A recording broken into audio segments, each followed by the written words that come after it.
building. Today is Random Acts of Kindness Day, so if someone surprises you with a nice gesture, now you'll know why. Hey, back on the program today is David Green. He holds a BA in physics from Oxford University and an MBA from Harvard Business School. He's the author of Zero Carbon Home and Zero Carbon Pool.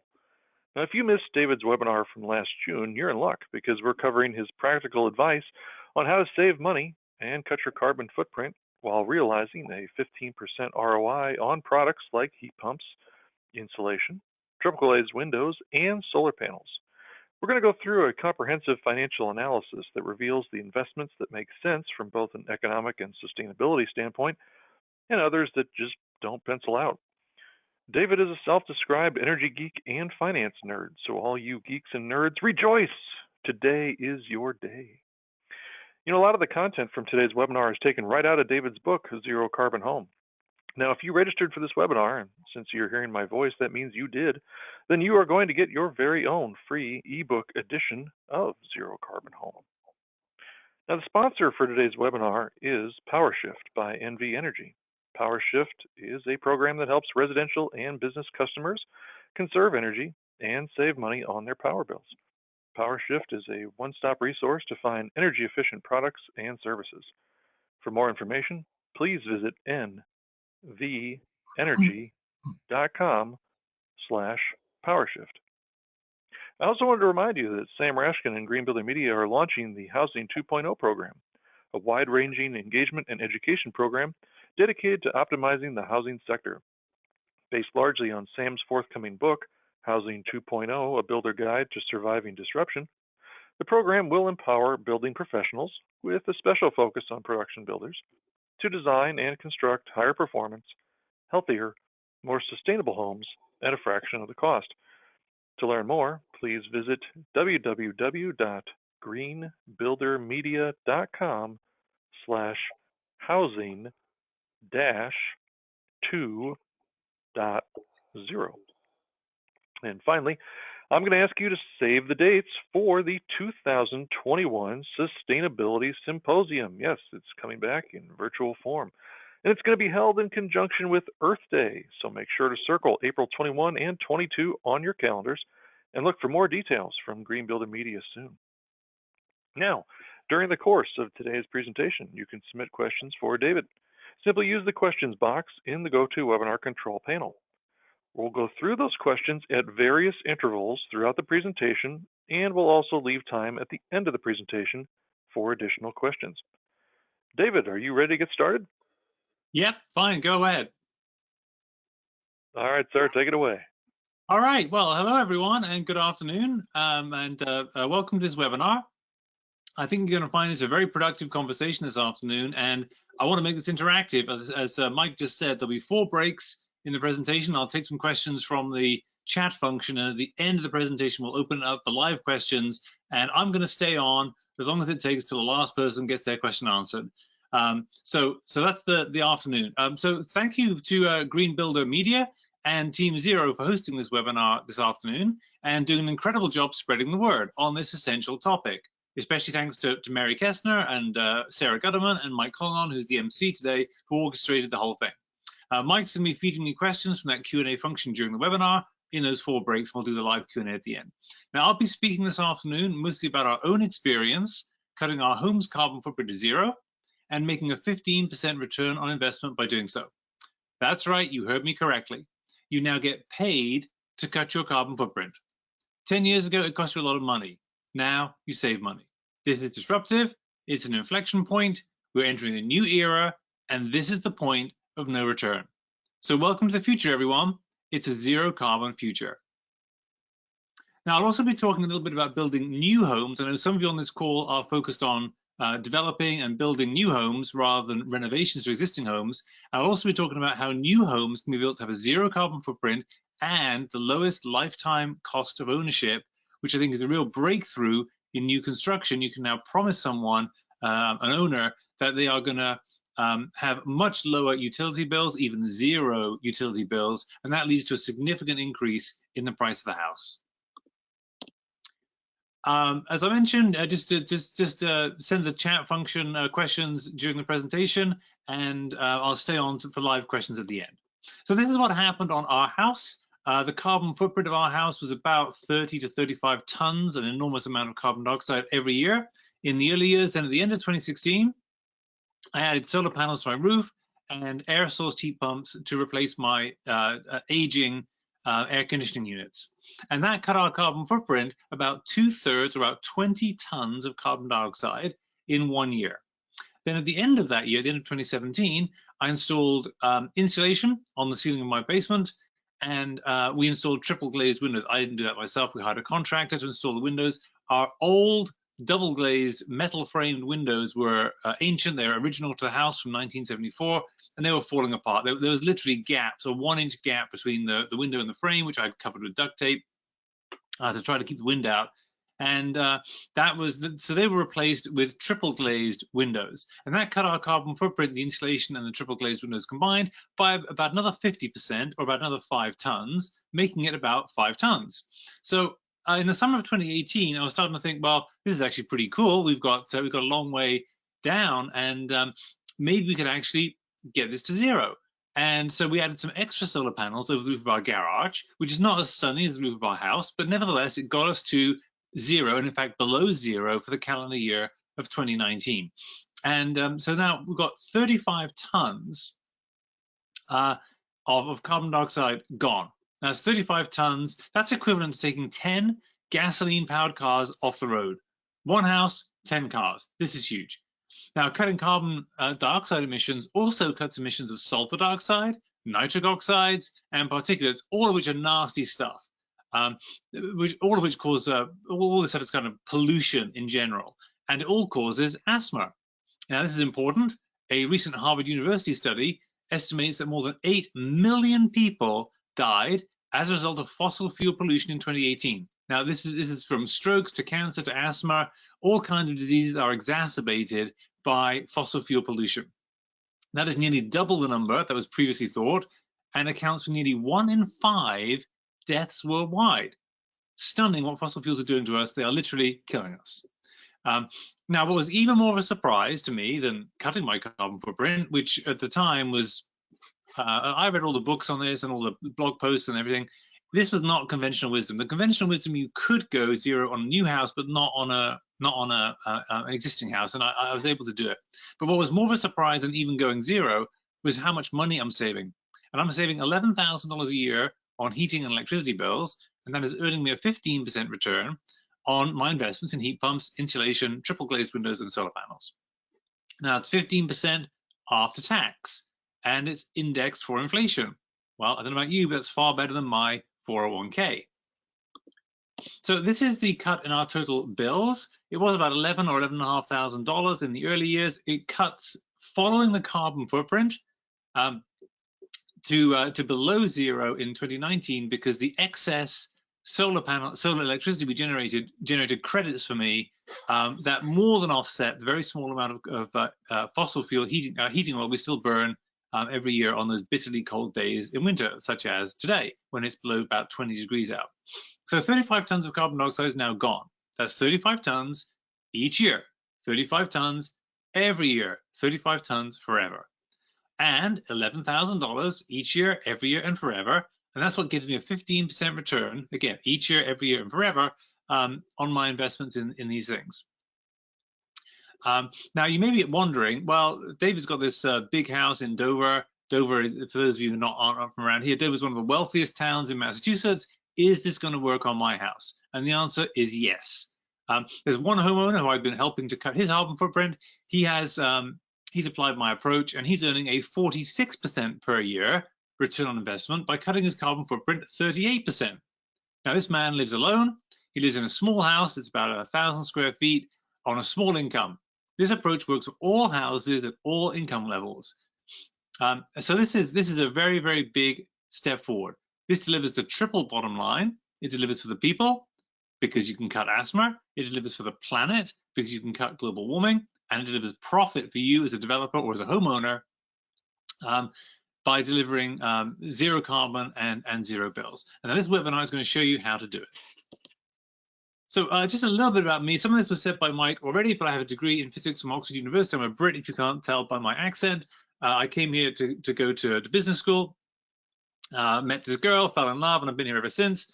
And I founded and was CEO of 2 different biotechnology companies during my career.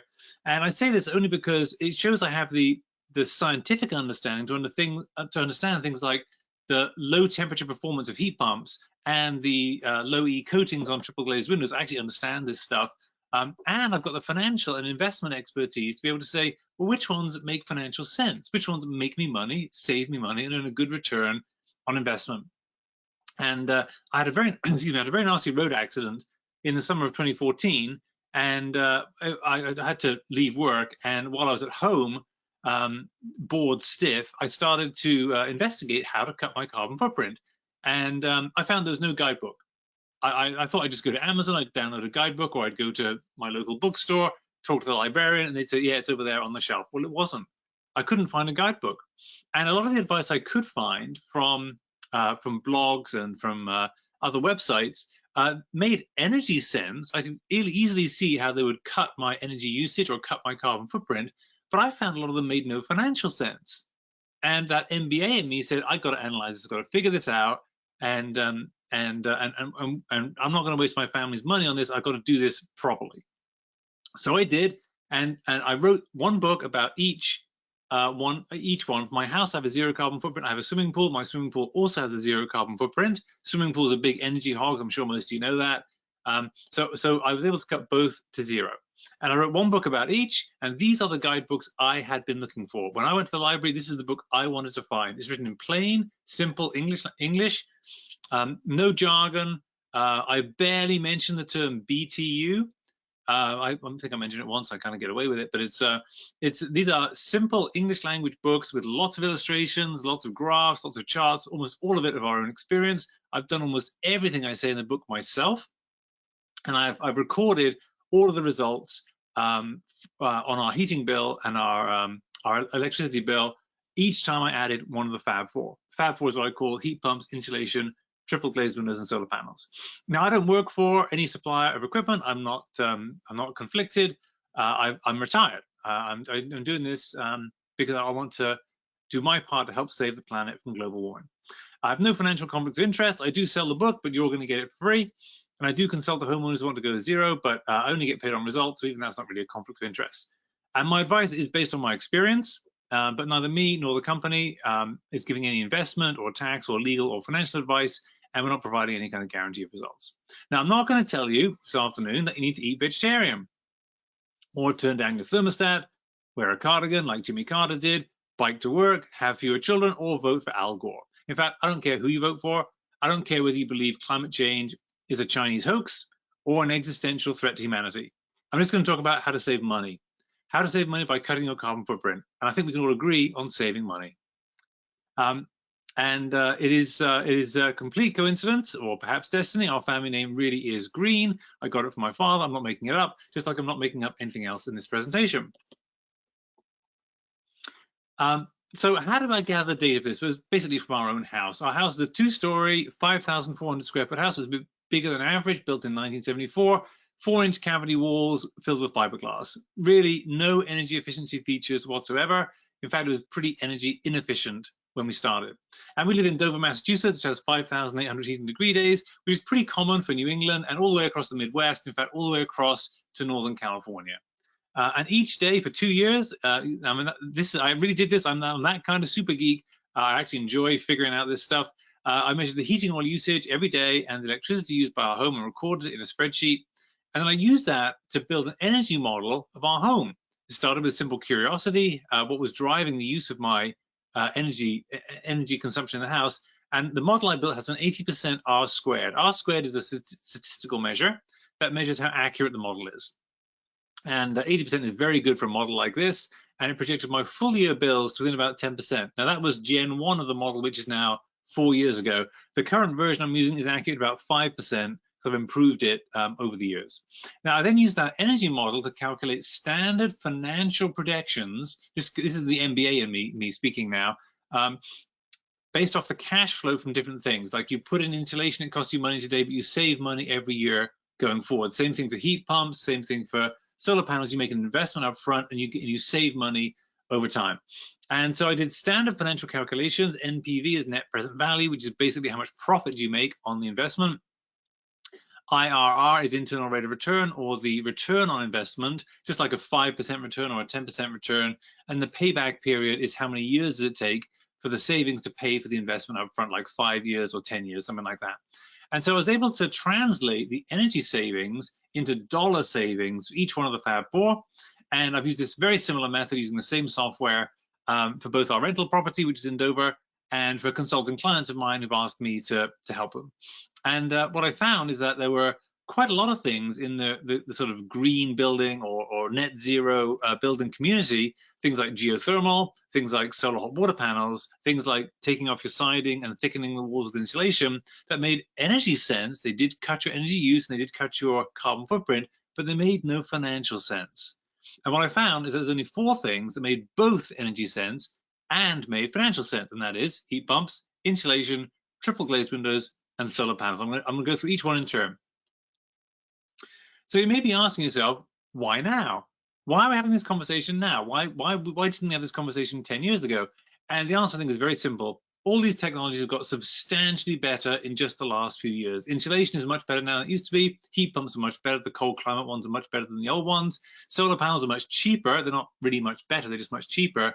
And triple glazed windows are 8 times better at retaining heat than old single glazed windows from the 1970s. So all these things got better and better and better. And now we've got to the point that if you cut your energy use and carbon emissions by using insulation, draft sealing, and better windows, and then you heat efficiently using heat pumps, then you can get all of that electricity you need from solar panels on your roof. That's kind of the magic point we've got to now, where all these things come together.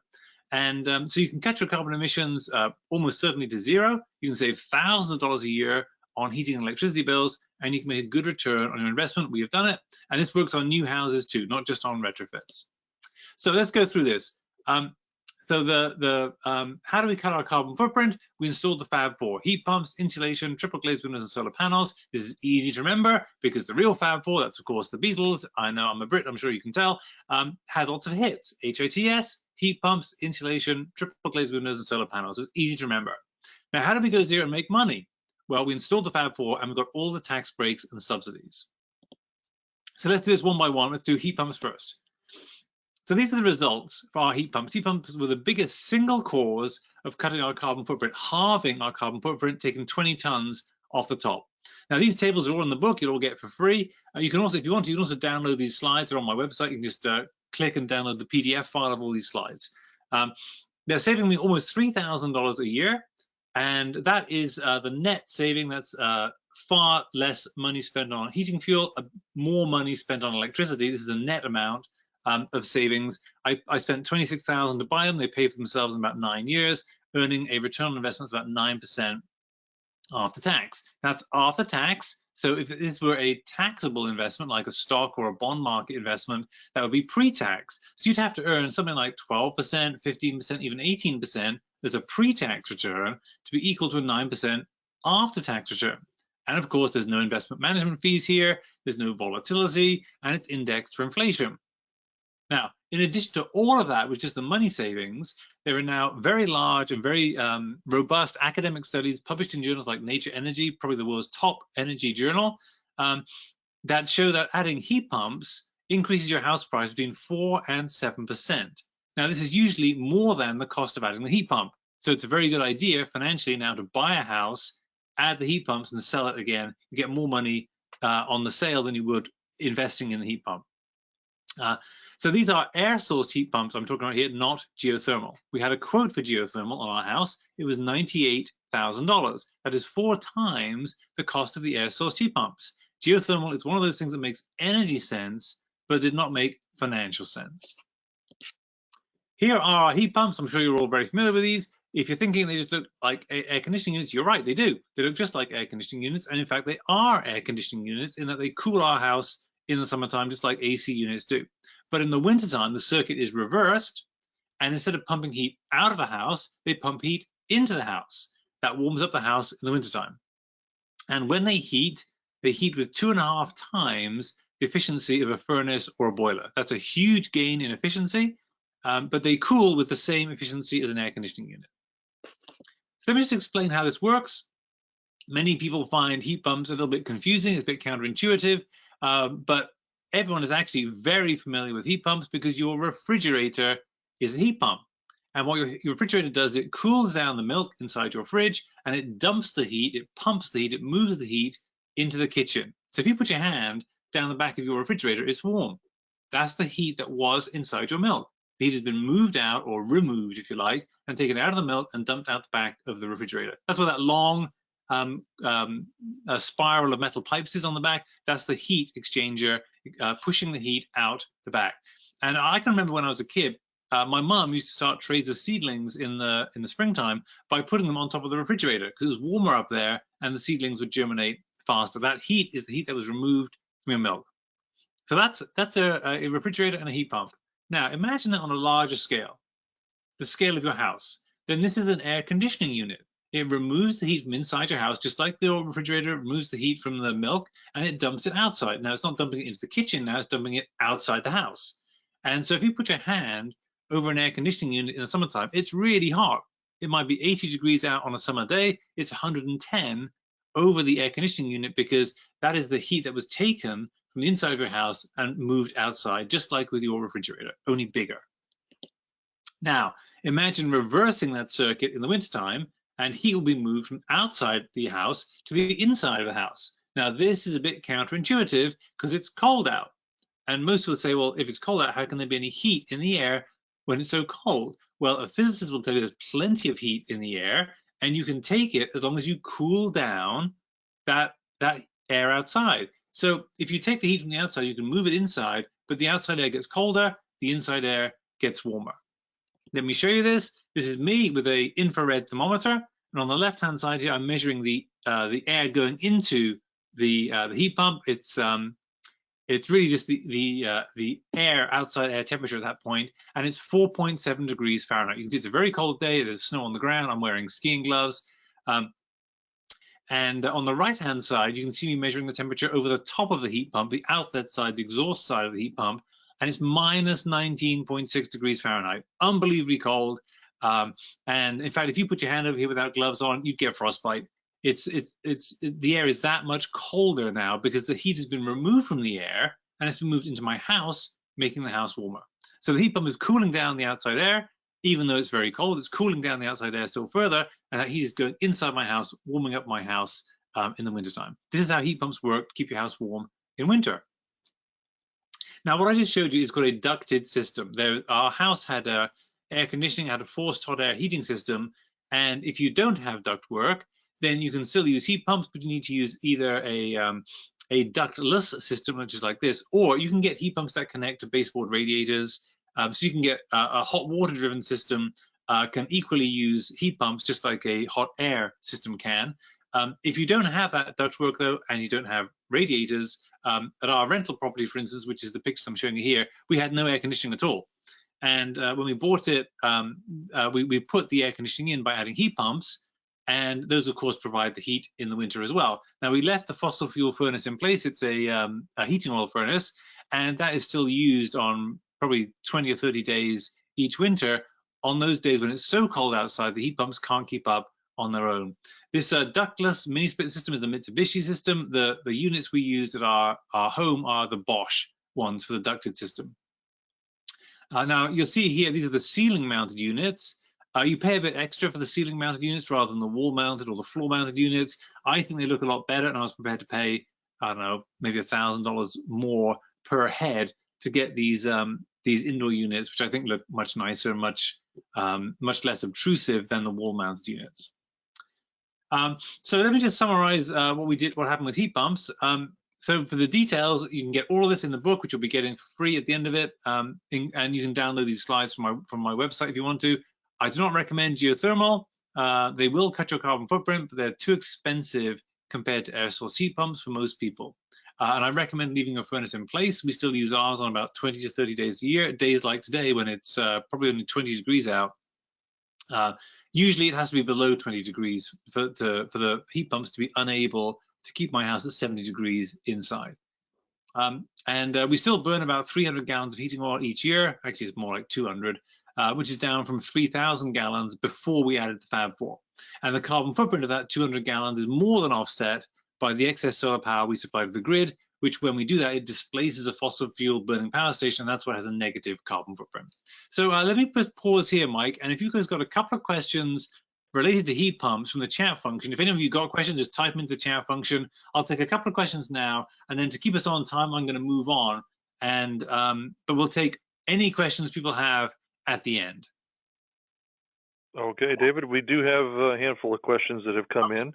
Yeah. We'll just pick a couple now. Yep. So Matthew had a question. What was your previous heat source for your house? So Matthew, we have a heating oil furnace. In New England, it's very common to have heating oil. We have very limited natural gas infrastructure here. And I would say probably half the houses around here have heating oil, and probably half do have natural gas. But we're on heating oil. Okay, we have a question from Michael. Michael's interested in actually in geothermal. I know you just talked about geothermal, but he sent in a comment and a question. He said that his geothermal unit on a 2,400 square foot home was about $30,000, but with federal and state rebates, it was under $20,000, which he says makes it very similar to the cost of air source heat pumps. I don't know the pricing of them to know, if that's accurate or not, but I do have this question from him, which is, have you done any calculations to show when geothermal is a better option from a financial sense? So yeah, very good question, Michael. So I think geothermal can work financially under certain conditions. So if you're building a new house, for instance, and you're probably digging wells already, well, there's nothing wrong with digging a slightly bigger well and having enough water coming out of it to run your geothermal heat pump. So that saves you a lot of the infrastructure cost, and the cost of a geothermal heat pump itself is really no different to that of an air source heat pump. It's the same technology. It's just the wells cost all the money. So firstly, if you can avoid that really high expense up front by perhaps utilizing an existing groundwater well, which you're drilling anyway, maybe just drill a bigger one, then that's a much smaller cost. The other place where I think they can work is if you've got an existing house and the furnace really is dead, and so you have to replace your furnace. And if you replace it with heat pumps, you'll have to have a fossil fuel furnace, because they will not be able to keep even a well-insulated house in New England and the Midwest at 70 degrees if the temperature outside is below about 20.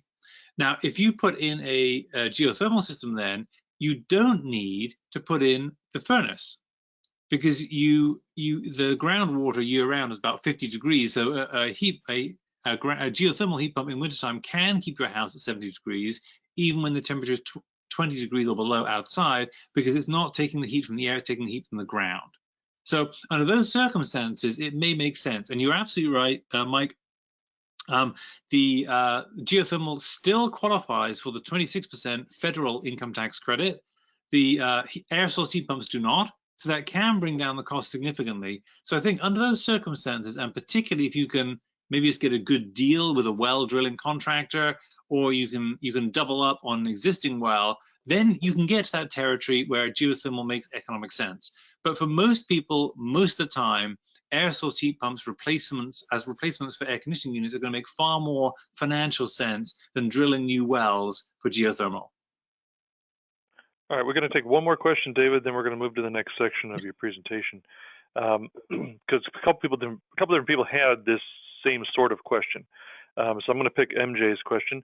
What is the range of degrees that heat pumps are effective? Because we see 100 degrees in Texas, but we can see negative 30 in Minnesota.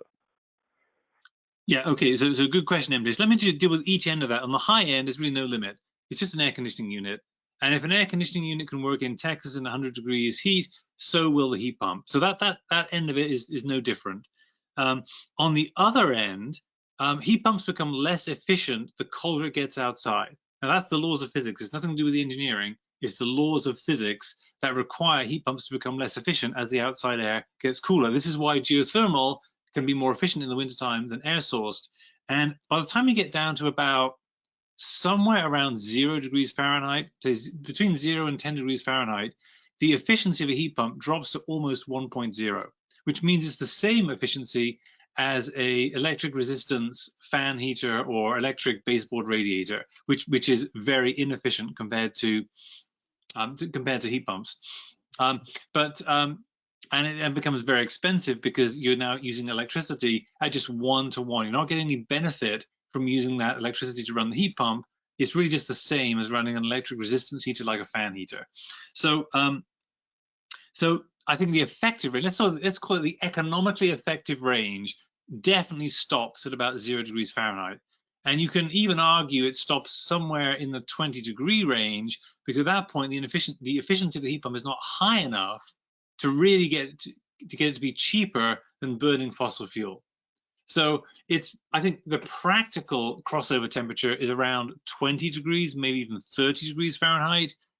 They will continue operating. I mean, Mitsubishi claims they'll continue operating down to minus 14 degrees Fahrenheit, and I'm sure they're right. I'm sure the compressor continues to turn, but that's the geeky engineering definition of work. The homeowner's definition of work is my house warm? And almost no house, unless you built it with spectacularly thick walls and unbelievable windows, you will not be able to keep a house warm in 0-degree weather with a heat pump only. You'll need some kind of backup, either electric backup. Electric backup is very effective. It's just very expensive. Or fossil fuel backup, which is much cheaper than electric backup. So if you're doing a renovation to a house that already has a fossil fuel furnace, just leave it in place and add the heat pump on top as a replacement to the air conditioning units when they fail. And then you've got a really good hybrid heating system that will keep the house at 70 degrees year round, but be far more efficient most of the year. And only on those 20 or 30 days a year when it's really cold outside, are you going to need to burn the fossil fuel rather than operate on electric backup. Did that answer your question, MJ? I hope that it did. Okay. We're gonna move on to the next section, and we'll get to. Oh, MJ said yes, thank you. So we're going to move on to the next section, and we'll get back to the questions that we didn't get to later on. Perfect, thank you. Okay, so let's go on to the second part of HITS, insulation. These are the results for our insulation. It cut our carbon footprint about 16%, or about 7 tons of carbon dioxide per year, saving us more money than the heat pumps, but the investment was only $1,000. Now, I did this myself. I bought the insulation. I just installed it on the ceiling of our basement. It was just pushing up bats of fiberglass in between the rafters there. So it was only $1,000 for the insulation. I didn't pay a contractor to do it. It pays for itself within months, and the return on investment is over 100%. This is the best return on investment I've ever made. These tables, by the way, are in the book. You get it for free. You don't need to write it all down. The best return on investment I've ever made. I wish I could invest more of my 401k in insulation. Now, that client I mentioned earlier is making a 46% return on investment by cutting his carbon footprint 38%, and he did that by focusing on insulation, air sealing, and fit from the inside triple glazed windows, which I'll show you later on. He did not add heat pumps or solar panels. So he's got that higher return because he was focused on the things that worked, that had the lowest cost to implement. It often pays for itself in the first winter. You will do far more to save the planet from global warming by insulating the ceiling of your basement than by buying a Tesla or a Chevy Bolt or something like that. Insulating the ceiling of our basement cuts 7 tons of carbon dioxide a year. Buying an EV saves about 2 tons per year compared to a gasoline vehicle. Now, insulation will cost you about $1,000, whereas a Tesla is going to set you back about $50,000. So this is really a no-brainer to be insulating the ceiling of your basement. Now, what we've done in our house is we did some addition to the roof. We have a flat roof, as you can see on the left-hand side there, and the ceiling of the basement you can see on the right-hand side. So the ceiling of the roof of the house has 10 inches of fiberglass between the roofing rafters there, and then we put 2 layers of iso board. That's the yellowish board up on top of the fiberglass. That gives you about R50, which is a very well insulated roof. On the basement though, there was nothing, and most people have a lot of heat leaking out through their basement because basements are seldom insulated. There's no code requirement in most places to insulate the ceiling of a basement or even the walls or floor of a basement, and so heat leaks out through the basement very, very quickly. So we put 12 inches of fiberglass. I just stuffed it up between the rafters there, that that now makes the basement cooler because the heat is no longer coming down from the house, and it makes the house much warmer. I care about the house being much warmer. The basement got about 8 degrees Fahrenheit cooler after I'd done this because the heat was no longer leaking down from the house up above. So if you use the basement as living space, you do not want to insulate the ceiling because it'll make it cooler. Instead, you want to insulate the walls and the floor to keep the heat inside the thermal envelope of the living space. Now, there are 3 main types of insulation. You're probably all familiar with this. On the left, you've got blown-in cellulose, just shredded newspaper, really. Fiberglass, that usually pink Corning fiberglass in the middle there, and then spray foam on the right, which is sticky enough it actually sticks to the sloped sides of the roof. Now, it's not the cellulose in blown-in cellulose. It's not the fibers, the glass fibers in fiberglass, and it's not the plastic in the foam that insulates. It's the air. They all trap air. Air is an excellent insulator, and it's that trapped air that provides the insulation, no matter what the material itself. Now let me just talk about air sealing. Air sealing is just as important as insulation. It just wasn't a big deal on our house. And in some of my clients' experience, we have cut 25% off their energy use by doing air sealing alone. A major academic study found that insulating attics cut energy use 8%, but insulating and air sealing cut it 18%. Big difference. So my house is fairly tightly sealed. We have tongue and groove siding, and it's vertical and it's painted. So it's very, very hard for wind or drafts to penetrate my siding. And our roof being flat has a rubber membrane, and that is airtight as well as watertight. So our house was much better sealed than the average house. But most houses will need both air sealing and insulation. It's just ours was the exception. And if you live in Massachusetts, which I know some of you do, but some of you don't, and other states have pretty good programs. They vary state by state. But if you want to find out from other states, go to a website called desireusa.org. I'll list this in just a minute. I don't need to write it down. And there the incentives are listed state by state. But many states have insulation incentives. In Massachusetts, very generous. This slide is now out of date. It is now 100%. MassSave will pay for 100% of the cost of insulation up to $2,000, not $75. It's got more generous. So if you were to put a few $100 worth of insulation in, you can probably save $1,000 a year. And this picture is of peaches on my trees in the summertime, and you can see they're really heavy and they're weighing the branches down almost to the ground. This is the lowest hanging, ripest fruit in the zero carbon garden. So please pick it by the bushel. And MassSave at least will pay for both basement and attic insulation. So here's the website, www.desireusa.org. That's where you can get the state-by-state listings. And I do not recommend taking off your siding, thickening the walls with insulation, replacing it. It does reduce your carbon footprint. This is quite popular in the deep energy retrofit community. It's far too expensive, though, compared to insulating your roof and your basement. So let's just pause here, Mike, and take a couple more questions on insulation. All right, we've got a handful of those as well. Okay. So Brian had a question. If the basement is conditioned space, is it wise to bother insulating the ceiling then? No, you're exactly right, Brian. It's not a good idea to insulate the ceiling if you're using the basement as living space. If you're using it as storage space, your luggage doesn't mind if it's a few degrees cooler, no problem. But if it's living space, you just be cooling it down and then having to heat it up again to use the living space. So if you're using it as living space, I would not recommend insulating the ceiling. I'd recommend insulating the walls and the floor of the basement, which is actually harder to do. It's very easy to insulate the ceiling. You just buy some fiberglass, stick it in. It's a little more tricky. Most people would want to hire a contractor to add insulation to the walls of a basement, although you can add it to the walls fairly easily. Adding it to the floor is more work. So you're absolutely right, Brian. I would not insulate the ceiling if you're using it as living space. This next one, I remember, David, it came up the last time you were with us. Cindy's question is, or actually her comment is, it can be a big mistake to insulate the basement ceiling in terms of creating mold. Can you talk a little bit about the whole mold element on basements? Yes, so Cindy, that's a very, very good observation, because mold, in my opinion, is the most insidious issue in housing today.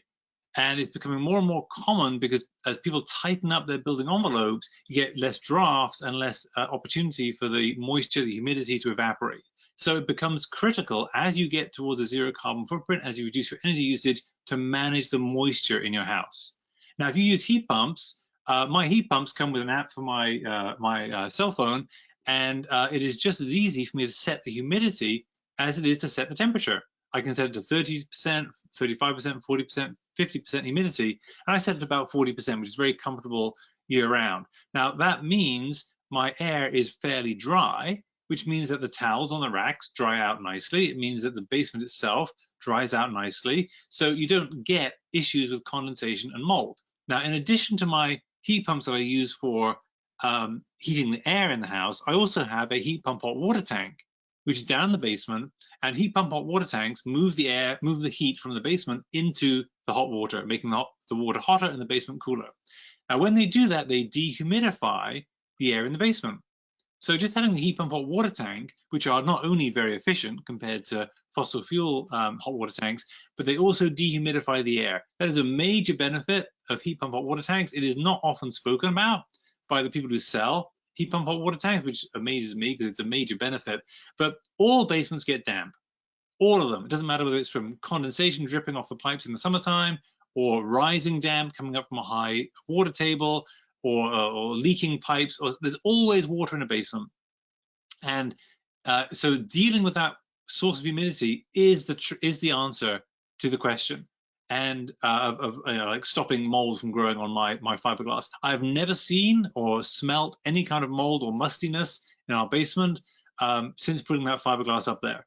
I would not recommend doing something like spray foam, because spray foam in the basement would make it very hard to get to a pipe or a duct or a wire when you need to do so. So insulation is easy just to pull in and pull out, and insulation is slightly porous. So some air will move through it. It traps a lot of air, but it's not like completely trapped with the way bubbles trap air in spray foam. And so you do get some movement of air, enough to evaporate just a little bit of moisture if anything does condense there behind the fiberglass. So I've not had any issues with that, Cindy. And I think as long as you manage the moisture in the house, that is now becoming a critical aspect of cutting your carbon footprint. If you try to cut your carbon footprint and you don't manage the moisture, you will end up with mold in your house, and that's really bad. A house in our town was actually condemned by the Board of Health. It was literally demolished by the Board of Health because the occupant was taken to the emergency room with asthma. That was traced back to mold in the walls. Why was there mold in the walls? Because there was moisture condensing in the walls that was not evaporating because there was no air circulation in the house. So I completely agree with you, Cindy. You need to manage moisture if you're going to cut your carbon footprint and get to a zero carbon footprint. Sorry. All right. I'm going to take 2 more, and then we can move to the next section. Sure. Question from David, not you, David, but the other David.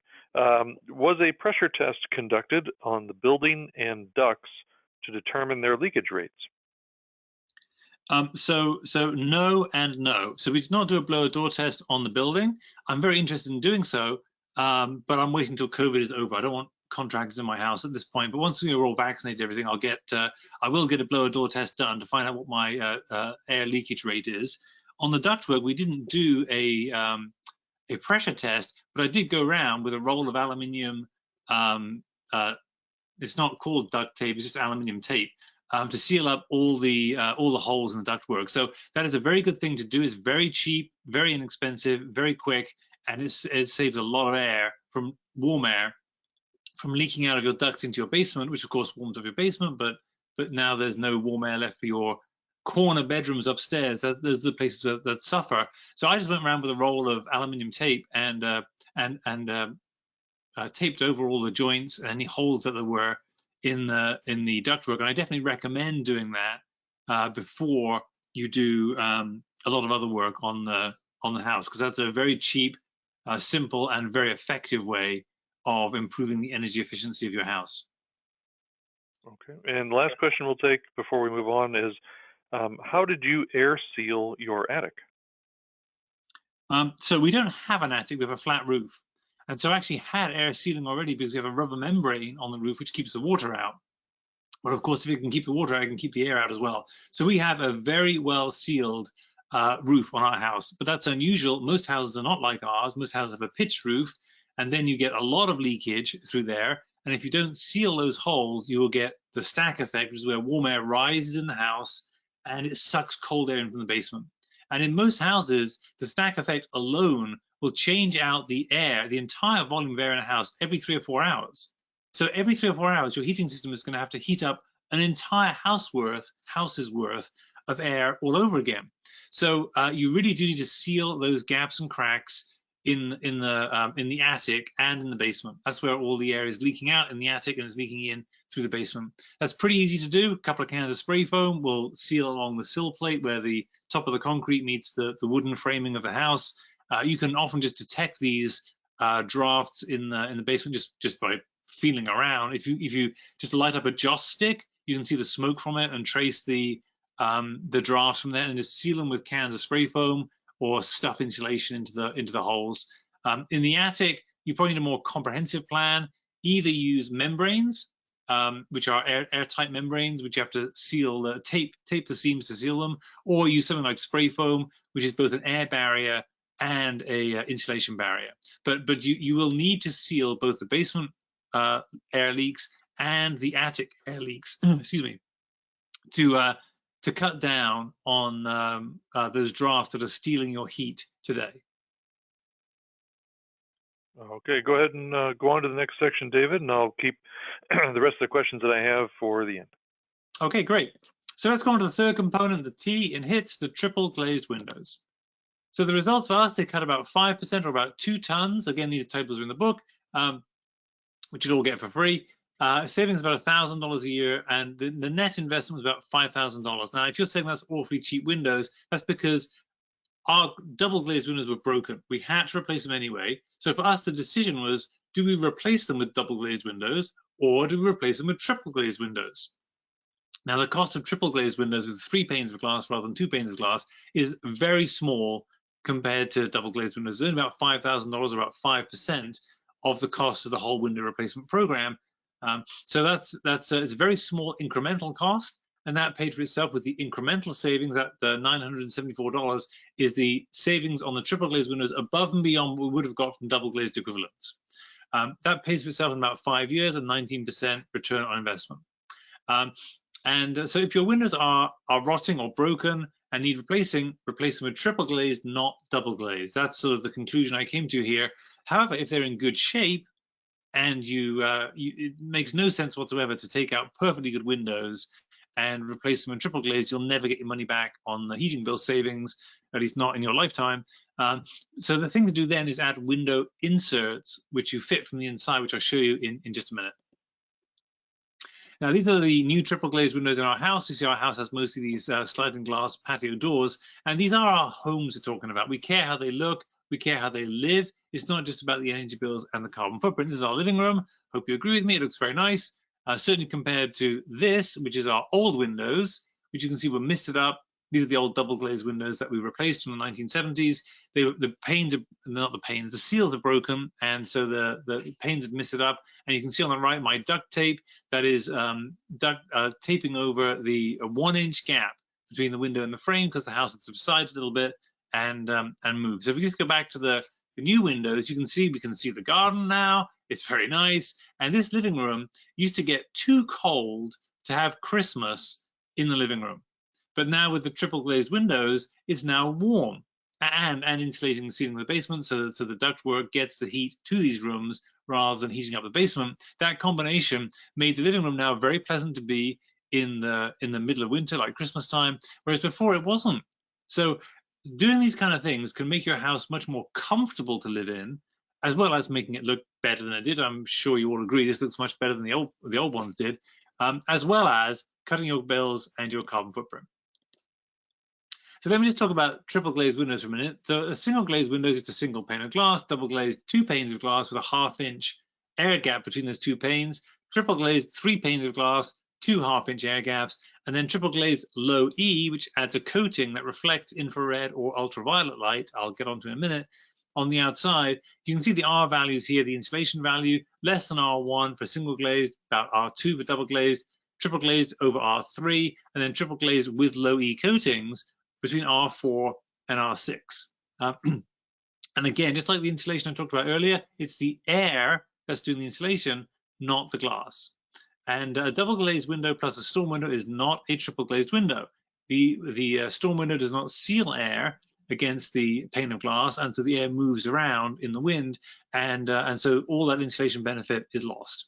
So people often think that a double glazed plus storm is a triple glazed. It's not. The purpose of the storm window is to protect the window frame. It's protect it from the sun, protect it from the wind and the rain. It is not to insulate. Whereas if you fit it from the inside, you can add insulation from the inside at very low cost. Now, the Lawrence Berkeley National Laboratory has estimated that low-E coatings on windows have saved Americans $150 billion a year on heating bills, which is not bad for something that's completely invisible.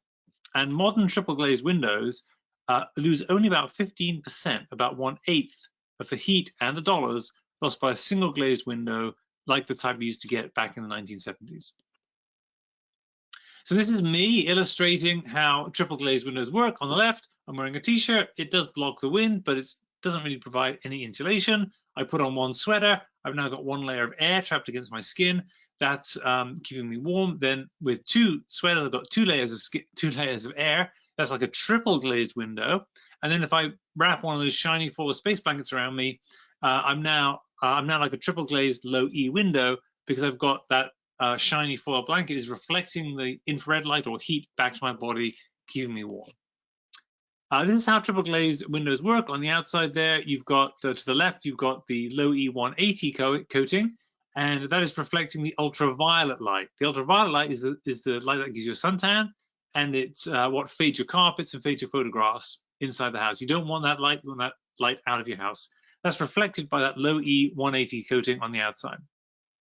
On the inside, though, you want to reflect the warmth back into the house. That's a low E I-89 coating. And if you're standing in the middle of this room in the middle of winter, your body's at 98 degrees Fahrenheit, the room's at maybe 70 degrees, you're emitting infrared light or heat. That light can be reflected back off the inside if you have that I-89 coating, and that keeps you and the room much warmer in wintertime, increasing the insulation. So at this point, you've now got the glass and the air contributing to the insulation value of the window. The visible light always gets through the window and keeps the room looking nice and sunny, but you've now eliminated the ultraviolet and you've kept the infrared on the inside. Now, it's easy to get carried away with all these different technologies, with heat pumps and solar panels, but windows make a huge difference. And without low E triple glazed windows, we probably could not have got our house to a zero carbon footprint. So they really are the unsung heroes of the zero carbon revolution.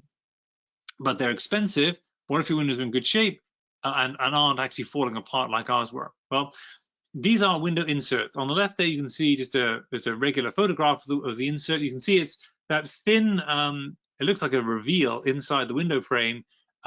It's not really very noticeable at all. In the middle, you can see an infrared photograph taken with an infrared camera, which is looking at the heat. And yellow is warm and purple is cold. And on the right-hand side is a single glazed window without the window insert in the same room on the same day. The single pane is about 40 degrees Fahrenheit. The insert is 63 degrees Fahrenheit. There's a huge change in the temperature. So if you were sitting in front of that single glazed window, your feet would be freezing cold because there'd be a cold draft off the window, and your face would be freezing cold because there's no warmth coming to you from that window. However, if you're sitting in front of that 63 degree Fahrenheit window, you're gonna be fine. There's not gonna be a cold draft across your feet, and you're not gonna be feeling cold on your face. This is a huge improvement for only 200 bucks. These pay for themselves in about 5 years. There's far more details in the book, including my evaluation of 4 different manufacturers' windows. The best one is here, the one I show here, the inner glass one. But there's 3 others you can look at there. They also virtually eliminate drafts. So if you have double hung windows or divided light single pane windows that they're very old and they're creaky and the glass is leaking air a lot, these window inserts are great because they will virtually eliminate the drafts as well as adding insulation. They also reduce noise considerably. If you've got noisy neighbors or a noisy street, these can greatly reduce the noise level from the street. So for some of the details, look in the chapter in the book, including the loan and stuff like that. I don't recommend that stretchy film that you see sometimes, that you use a hairdryer to stretch into the window frame. I've used it. It takes the paint off when you remove it, or it leaves the glue strip on the window. And now you've got a sticky strip of glue you can't get off. So I don't recommend that stuff. So please see chapter 4 in the book for all these extra details. And let's pause here, Mike, for any questions on triple glazed windows. Yeah, we do have one. It comes from Brian.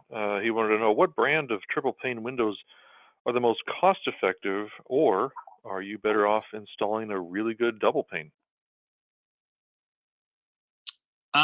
So good double pane windows are pretty good.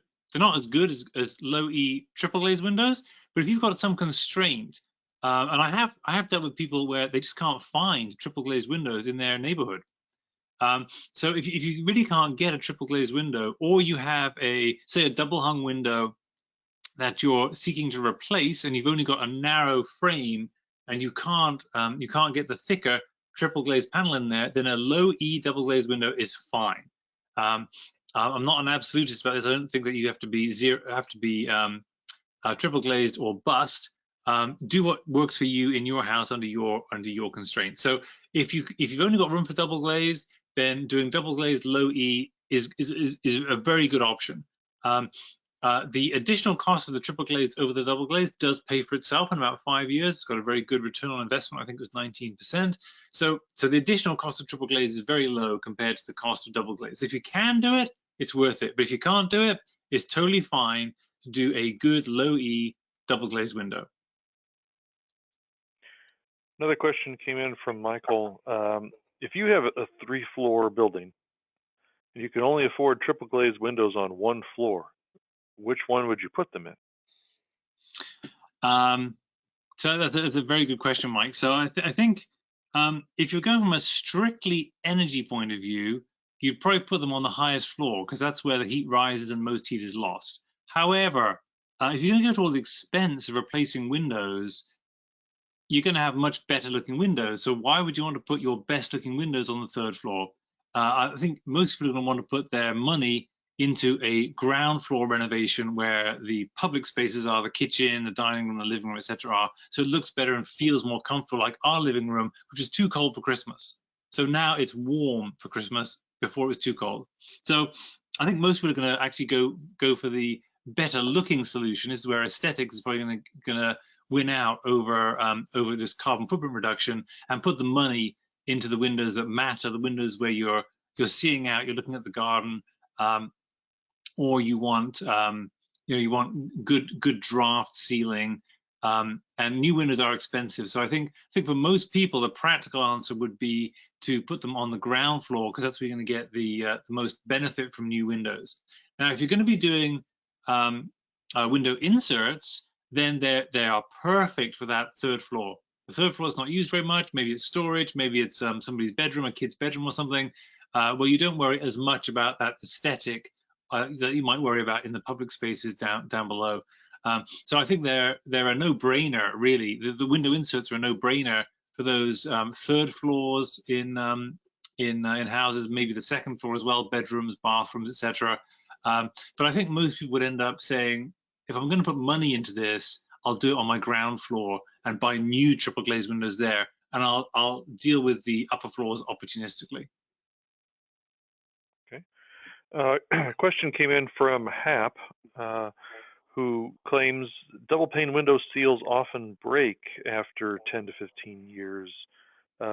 What have you seen as far as the seals and deterioration on triple pane windows?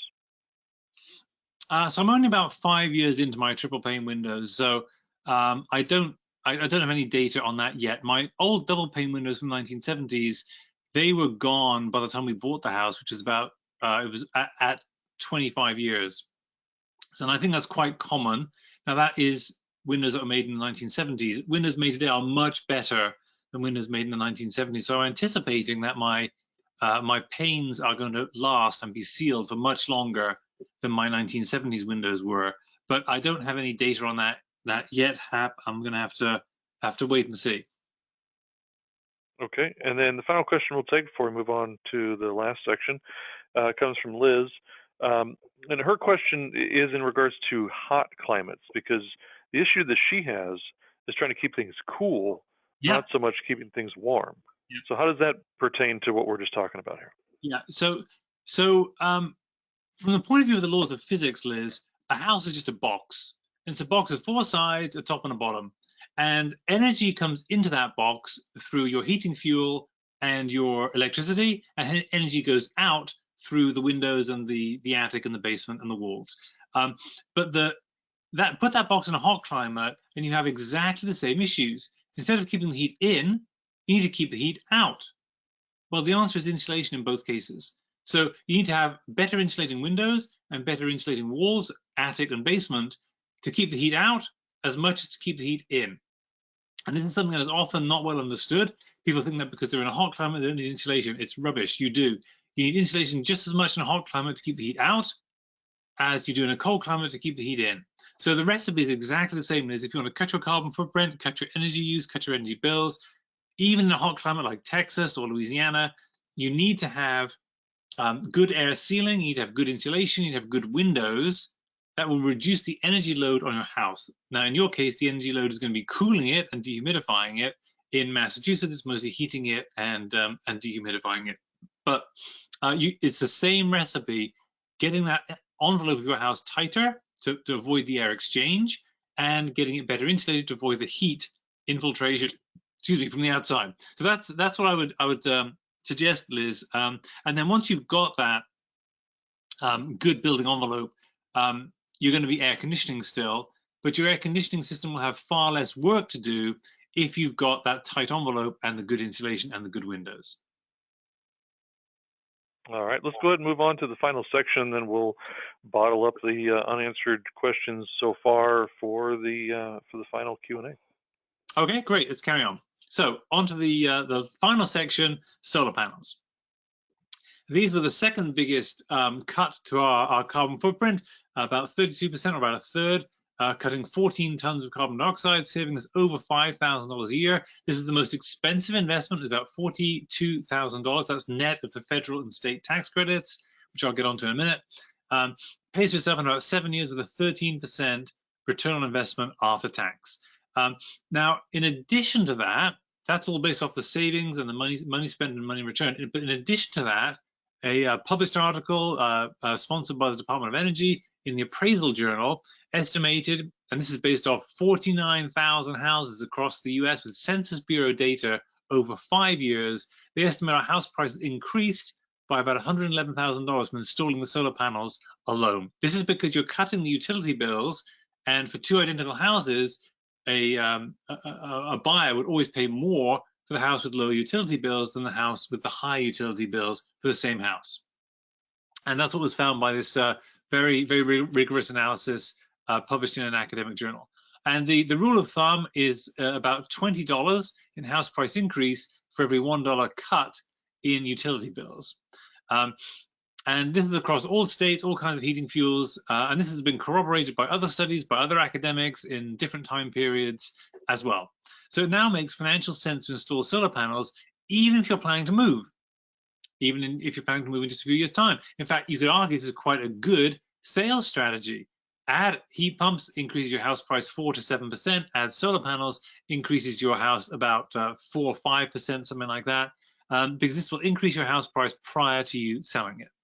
And this is independent from that 4 to 7% I mentioned for heat pumps. This is for solar panels. This is a real breakthrough for both heat pumps and solar panels. You now not only get paid to cut your carbon footprint, but it increases your house price too, so you do not have to wait for the payback period to get your money back. You can get your money back as soon as you sell your house. Now, these are the solar panels on our house, taken from our son Jack's drone, about 100 feet above the house. Just a flat roof. You can see the rubber membrane and the panels on top. This is how solar panels work. It's very easy. The light comes from the sun, hits the solar panel. Some very fancy quantum mechanics happens, which I'm not going to even mention. But electricity just pours out the other end. You just don't care about what goes on in the panel. Electricity comes out. The electricity produced by a solar panel is DC, or direct current electricity, but your house uses AC, or alternating current. So a device called an inverter converts the DC to the AC and feeds it to your meter. Now, your meter never gets disconnected from the grid. You're not going off grid when you put solar panels on your house. You always maintain that connection to the grid so that at nighttime you can have electricity, but your meter is now switched out by your utility company, and your old meter, which read the electricity flowing from the grid to your street, now reads it both ways. And this means that your electricity company can give you credit for the excess solar power you've contributed to the grid during sunny days. Now, this is our solar power generation over the course of a year. You can see very significant day-to-day variation. There are days in wintertime, like now, when there's thick snow on the panels, when they're producing no electricity whatsoever. Very significant seasonal variation, and of course, there's nothing at night. So despite all of this, you will always have electricity. You'll always have heat, light, and the really important stuff, of course, like Netflix and Wi-Fi, place to charge your cell phone, and that's why net metering is the law in 44 states. This is, of course, net metering is completely invisible to you, except when you see the much lower utility bills. So here's my example from our most recent solar panel array in 2017. It cost us $56,000 up front. The federal tax credit, then 30%, now 26%, was then $16,000. The mass tax credit was and still is $1,000. And then the present value of the mass SREC income, this is the old subsidy scheme, is now a new one in Massachusetts, which is less generous, but easier to administer, gives you a net cost of $14,000. So remember, $56,000 up front, $14,000 the net cost. That's a huge reduction in the cost, and the cost per kilowatt hour generated by these panels is about 5 cents. And that compares to my utility called Eversource, which currently charges me 23 or 24 cents. A huge reduction in our electric bill. The net present value, the financial analysis, is I'm making a $29,000 profit on this investment, a 14% return on investment, and it breaks even or pays for itself in about 7 years. Now, in addition to all of that, that DOE study estimates our house prices increased by $71,000 from installing the solar panels alone. That's more than the gross cost, let alone the net cost, of the solar panels. Now, I've recently been working with clients where we've bid out solar panel work on under the new subsidy scheme called SMART, and that came in at between 4 and 6 cents per kilowatt hour. So what was very good value for money in 2017 when I did this is even better value for money today, even though the subsidies have gone down and tariffs have gone up. Now, even partly shaded roofs can make great cheap electricity today. Our garage array, the second array we put in, has 100-foot tall pine trees only 50 feet away on the southwest side. That makes electricity at 11 cents per kilowatt hour, so it's more expensive than the very sunny array on the roof of my house, but still it's less than half what I would be paying for utility electricity. So if you've been told in the past that solar did not make sense on your roof, it's time to revisit it. Panels are so cheap now that even shady roofs, partly shaded roofs, can save you a lot of money on your utility bill. Now, I highly recommend you use the Energy Sage website, www.energysage.com, because this allows you to compare bids from contractors side by side on the same basis, including the cost per kilowatt hour, which is very hard to get out of solar panel installers unless they go through Energy Sage. And NREL, the National Renewable Energy Labs, has documented 10 to 20% savings using energy source compared to calling single contractors. This is very well worthwhile. So for the details on how to perform all these calculations and evaluate lease loan and cash purchase options, all in the book. You can go to desireusa.org to look for out of Massachusetts subsidies. I don't recommend solar hot water panels or solar thermal panels. They create loads of hot water in the summertime when you don't need it, and no hot water in the wintertime when you do need it. So they're nowhere near as good as solar photovoltaic panels. And for batteries and things, please see my website. Batteries are a very new area. And in Massachusetts, the subsidies are so good for batteries that under the right circumstances, you can actually get your battery to pay for itself. But that's very dependent on the subsidies. So let's just pause here and take a couple of questions on solar panels. All right, we do have a handful of questions. The first one from Vern. What about amorphous solar panels? So amorphous you're referring to amorphous silicon. It's a type of silicon that's different to the crystalline silicon used in most solar panels. They're not widely available.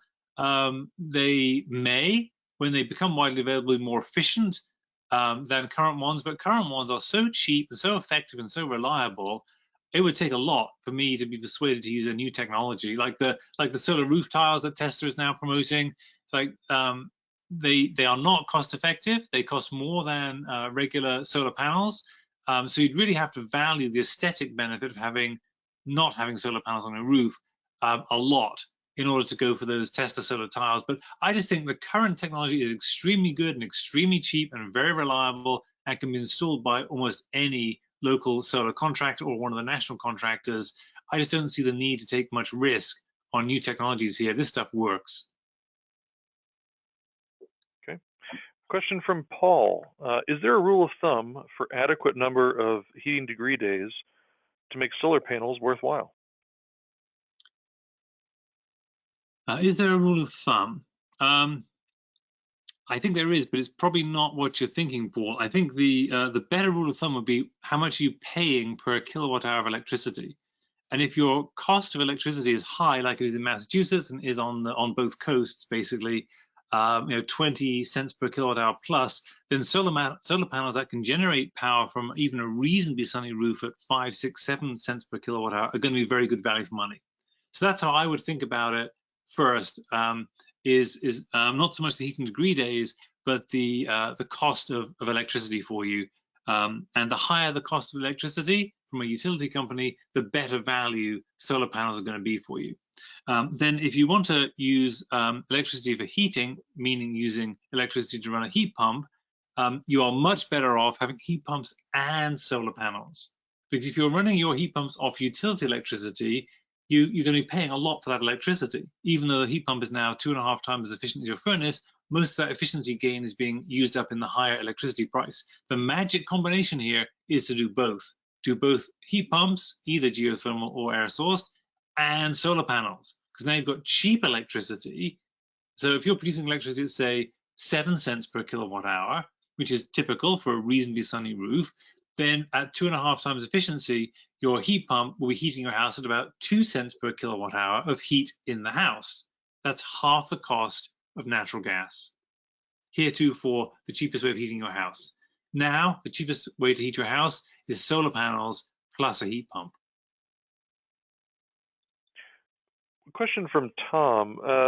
The average house in the U.S. requires 240 amps.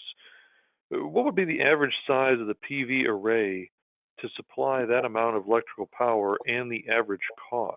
Doesn't the size of the array somewhat depend upon the usage? Yes, of course. The more panels you have, the more electricity you generate. So if your house is bigger and uses more electricity, your roof is going to be bigger. And they don't quite scale 1-to-1, but it's not bad. If you can cut the energy use of your house with insulation and triple glazed windows, and then heat efficiently using a heat pump, not a fossil fuel furnace, you're at about the right place where the size of your roof, as long as you don't have lots of dormers, if you've got lots of dormer windows, it's going to break up your roof so much you can't get solar panels up there. But if you don't have dormer windows, you've just got a planar roof, not a flat roof, but a sloped roof, but just a plain open roof, and in a reasonably sunny location, then the size of that roof is about right to generate all the electricity you need if you've done the insulating and the air sealing and the better windows. Now, if you don't do those things, you will not be able to generate enough electricity from your roof with solar panels to power your entire household. But if you do those things, as I did, I cut my energy use with insulation, I cut my energy use with triple glazed windows, I cut my energy use with heat pumps, then my roof is about the right size in a reasonably sunny location to generate all the power I need to go zero. All right, let's take one more solar question. This is from Michael, and we have multiple Michaels, neither of which are me. Should one buy the highest output panels, like 400 watts, or do you look at the most cost effective? So I'm a big fan of cost effectiveness, and I think a 400 watt panel is kind of a red herring. The only reason it's 400 watts is because it's bigger. So most of the 400 watt panels out there today, they're the same solar cells, the same efficiency. The efficiency of a solar cell is about 20%. It converts about 20% of the energy in sunlight into electricity. All the good manufacturers, SunPower, Panasonic, Solaria, they're all about 20%. So to make a 400 watt panel, you just make the panel bigger. Well, that's no use to you because you still have the same area on your roof to generate the amount of electricity you need to run your house. And in fact, having a bigger panel makes it worse because a bigger panel may not fit on your roof. You may have a pipe or something, and you can't get that bigger 400-watt panel in, but you can get a smaller panel in. So it's kind of marketing. I don't think it really helps to have a bigger panel and just to say it's a 400-watt panel. I think what they're trying to make you think is it's the next generation, more efficient technology, but it isn't. It's the same technology, it's just a bigger panel. So I would very much look for the cost effectiveness of those panels. And what I've found is the solar panel manufacturers charge extra per watt. They charge extra for their latest, greatest technology. So what you may see now is a next generation panel coming out from a particular manufacturer, and they're saying it's now 0.5% more efficient than the old one. The old one may be 20%, the new one is 20.5% efficient. And they charge you a lot more for that panel because it's the latest, greatest technology. So I've actually found the best value for money is to buy the second best panel. So if you go to, I'm making this up, but go to Solaria's website and they have a 400-watt panel and a 370-watt panel and a 360-watt panel, you'll probably find the 360-watt panel is substantially cheaper per watt than the 370 or the 400-watt panel. So I'm a very big fan of value for money, and so I very much go to those less than the latest generation technology because they're usually cheaper, usually substantially cheaper per watt. So that second array I put over my garage, that was actually an older generation of panels. The first generation, I put 345-watt panels on my roof. When I did the garage, which was 2 years later, I put 327-watt panels on because they were so much cheaper. They were almost the end of the line. At that point, the 327-watt panel was being phased out in favor of the new 360-watt panel. This is from SunPower. And so I got a really good deal on the 327-watt panels and made that array very cheap. After the subsidies, that second array cost me only $14,000 and produces power for me. Actually, it doesn't produce power very cheap because it's in a half shaded location. But if that were in a full sun location, like my first array, it would be producing power at about 3 to 4 cents per kilowatt hour, dirt cheap. So I would definitely follow the value for money. I would not follow the latest, greatest technology or the marketing from the companies. I would just go for the best value for money. All right, let's go on to the final section then. Okay. So we've seen all of the Fab 4 now: heat pumps, insulation, triple glazed windows, solar panels. The key, as I've been starting to hint now, to going zero is to put it all together. And the real Fab 4, the Beatles on the album Yellow Submarine, sang All Together Now, which I will not sing for you because the singing gene skipped a generation in my family. I don't have it.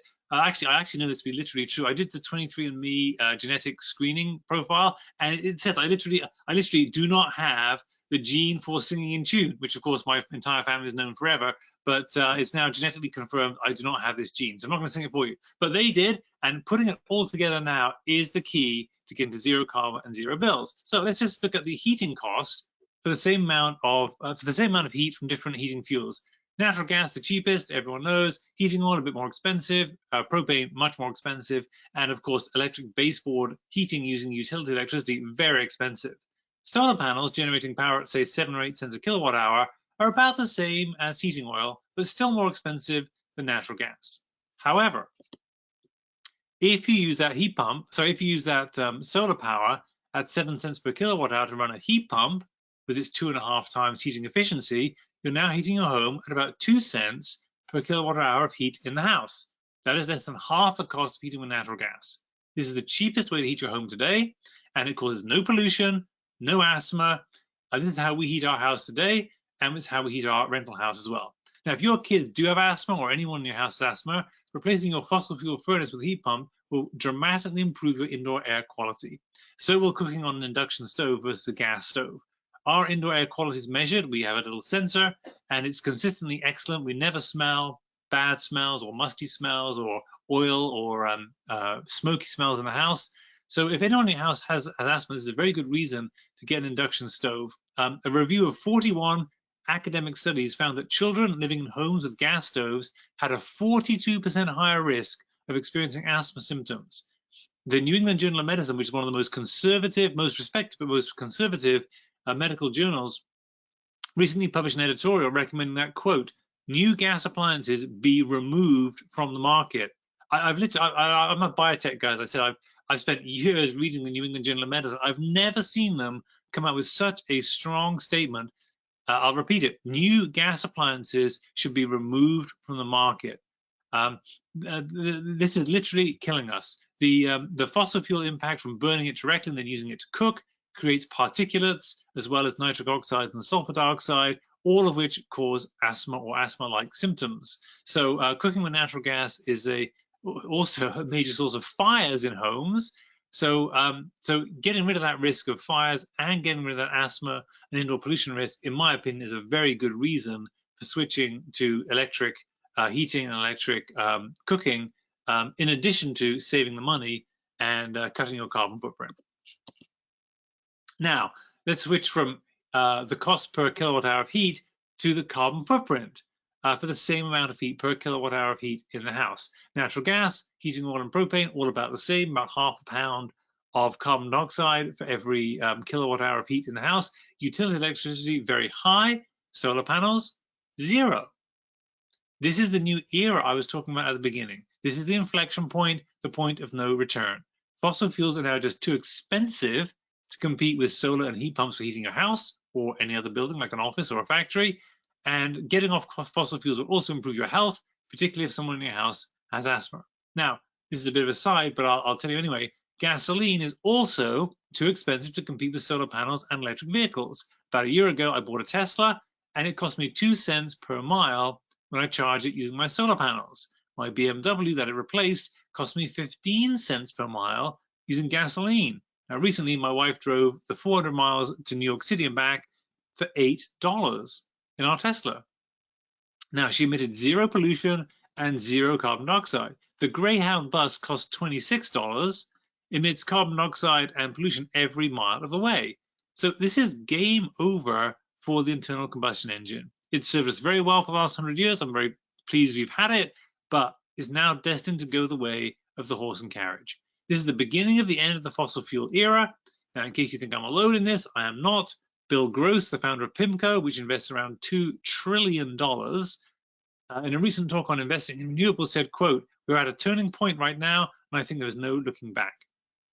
And for EVs, electric vehicles, the tipping point is already here if you charge your EV with cheap solar power. Professor Jessica Transick at MIT has done a very, very comprehensive study on this and found that even right now today, the full life cycle cost of buying, driving, and maintaining an EV is about the same as that of buying a gasoline-powered vehicle, but that assumes you use utility electricity. If you use far cheaper solar power, it is now cheaper to buy, own, and run a EV than it is to buy, own, and run a gasoline-powered vehicle. So the key to going zero, as I mentioned earlier, is to cut the energy used by your house, cut it with insulation and air sealing, you cut it with triple glazed windows, you cut it with heat pumps, you generate it with solar panels. Now, this is the optimal order. I did it in a slightly different order, but this is the right way to do it.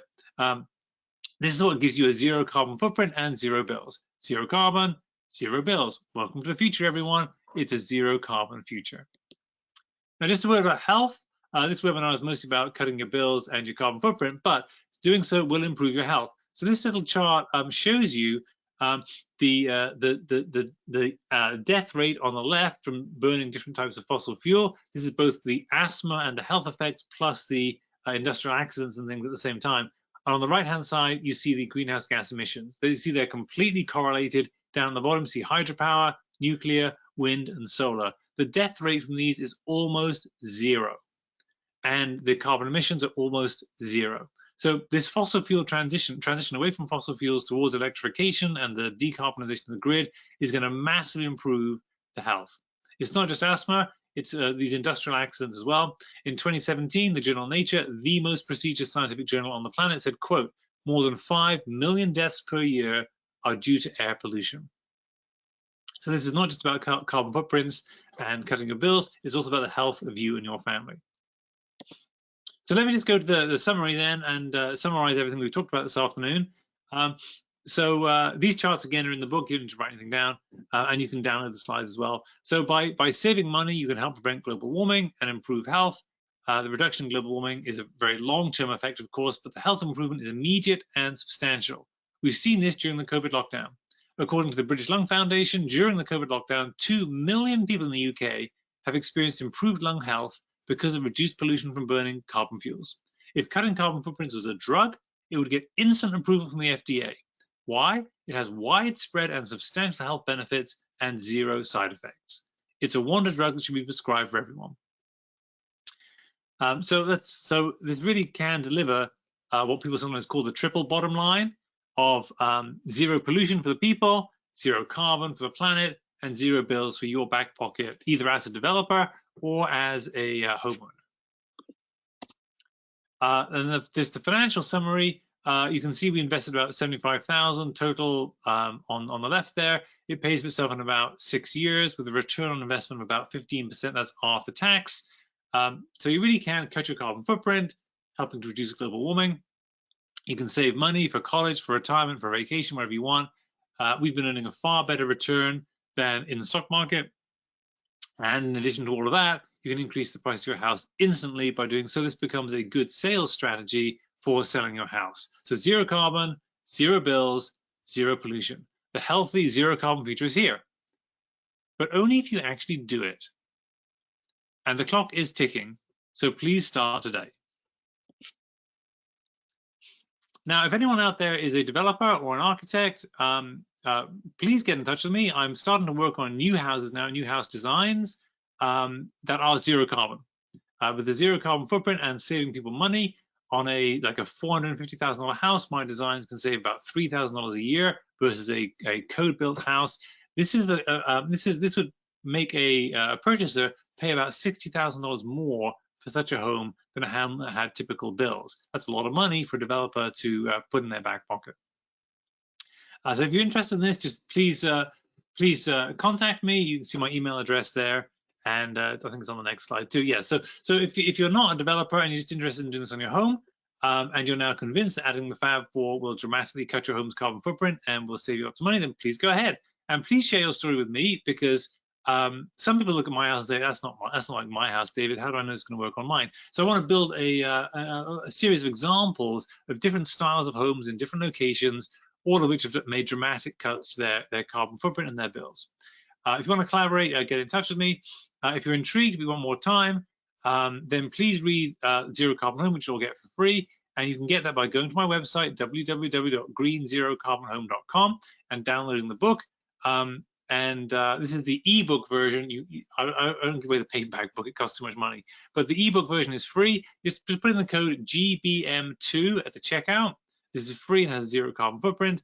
Now, occasionally this does not work. I just warn you in advance. For 90% of the people this works. If you have hassle with this, please email me and I can email you the file. I have no idea why this doesn't work with some people. It's like browser incompatibility or something, but for some reason it doesn't work. So just go to my website, order the book, put in the code GBM2, you'll get it for free. But if it doesn't work, just send me an email and I'll sort it out for you. And then just finally, if you want these slides, they're available on my website. You just download them for free. There's a YouTube recording of a previous version of this webinar, very similar to this one this afternoon. You can watch that for free as well. There's also written Q&A from previous webinars. Now, I will take the Q&A from this webinar and write up the questions and the answers, and I'll email that out to everyone within a few days. But the previous webinars Q&As are on the website, so you can search that and see what type of questions other people have been asking. I mentioned that the free book is just type in the code GBM2. There's also this other mini book I wrote, which is called the Stuck at Home COVID-19 edition, which covers 4 things that are cheap, easy, and you can do while you're stuck at home. You can also ask me any questions if you want. Just send me an email, and I'll email out the Q&A. So that's the end of my presentation. Mike, I'm happy to stay on. I'll stay on as long as people have questions. All right, that's great. Let's go. And what I've been doing is, as questions have come in, I've tried to kind of group them together. That way I can make it easier for you, David, to just basically say, okay, we're going to deal with this topic. But I did have a couple of, I'll just say, general or overall questions. So I wanted to hit those first, and then we can get to back to the topic specifically. Yeah. The first one I'm going to hit is from a friend of the webinar, Ali. He attends a lot of our webinars, and he wanted to know what method is used to calculate CO2. So the way I did it was very simple, Ali. I just I took the gallons of heating oil I burned per year, and then you can just look up on the Energy Information Administration website the number of pounds of carbon dioxide created by burning 1 gallon of heating oil. I think it's about 40 pounds of carbon dioxide for every gallon. And I just multiplied the two together to get the pounds of carbon dioxide. And then for the electricity, I had to look up what the average per kilowatt hour carbon footprint is for electricity in New England. And so I took the average for the ISO New England grid, and it's about 0.87 pounds of carbon dioxide for every kilowatt hour of electricity. And then I just multiplied that by the number of kilowatt hours I used in the year. Okay. And then we had a couple of questions about water heaters. And so I've kind of grouped those together. They both questions came in from Brian. The first one is, have you figured what the payback period is on a heat pump water heater versus a resistance electric water heater? And will they keep up in a cold climate, or is backup required? Let me answer the first question, the last question first. The answer is yes. I have a heat pump hot water tank myself. It's an 80-gallon tank. It's made by State, I believe, which is owned by A.O. Smith. They sell the same product under multiple names, but there's multiple manufacturers of heat pump hot water tanks. They're quite commonplace these days. They cost about $1,500 at Home Depot or Lowe's. Then you can just get a plumber and an electrician to install them for you. So they're very good value for money. They run very inexpensively. Mine paid for itself in I think it's about 5 years. I forget exactly because I don't include this in the book because I try to keep the book simple, to keep to the bigger things. But a heat pump hot water tank, because of that benefit of dehumidifying the basement, is a great add to the program. And for a couple of $1,000s, I think the payback was about 4 or 5 years. It pays for itself because of not burning the more expensive heating fuel anymore. And then in addition to that, you get this dehumidification benefit, which to me is a huge benefit. It keeps your basement dry and free of damp, and that stops mold from growing in the basement and even throughout the house, because that the basement is usually the source of dampness in the house. So if you get the dampness out of the basement, you're getting the dampness out of the whole house. Okay, and then his other question that he had was, do you recommend using a air-to-water heat pump for in-floor heat, and can it be combined with a heat pump water heater for efficiency and savings? So the last question first is yes. It's actually pretty inefficient to have an indirect hot water heater, which means the hot water tank is heated as a zone off the furnace, but that's like the way most houses are with indirect water heaters. Separating those two and having a heat pump hot water tank, separating the hot water tank from the furnace actually makes the furnace more efficient. But if you've got baseboard radiators today, you can buy heat pumps that will output hot water and circulate that around the radiators, just like you can buy heat pumps that output hot air to circulate around the ductwork if you have ductwork. So you can easily do that. For some reason I don't understand, the manufacturers of the heat pumps for air circulation are the same manufacturers as for air conditioning units. So it's Carrier, Bosch, American Standard, Trane, Bryant. Those are the people who make air conditioning units. They're also the people who make the air source heat pumps. The manufacturers for the air to water heat pumps are different. It's Jaeger, Daikin, and SpacePack are the three big ones, and there's probably more. I've not installed one of those myself, Brian, so I don't have any personal experience, but as far as I know, they're very good systems, and they just circulate the hot water around the baseboard radiators instead of circulating the warm air through the ductwork. Now, if you also want to do an underfloor heating system, if the underfloor heating system has water, some are water-based, some are just electrical resistance-based. If you've got a water-based circulation underneath the floorboards to provide underfloor heating, those are perfect for matching up with a heat pump, because the water temperature output from a heat pump is typically around 110 to 120 degrees Fahrenheit, which is perfect for circulating under floorboards. To get it up to about 140 degrees Fahrenheit, which is typically the temperature for baseboard radiators, you actually need a beefier heat pump to do that. It's a little bit more expensive, and that's probably why it's different manufacturers that make those air source heat pump to water radiator systems.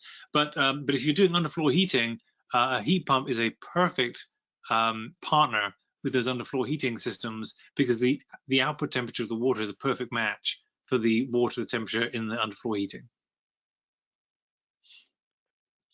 You just went through a listing of various manufacturers, and that kind of is a good segue to some of our heat pump questions that we've got.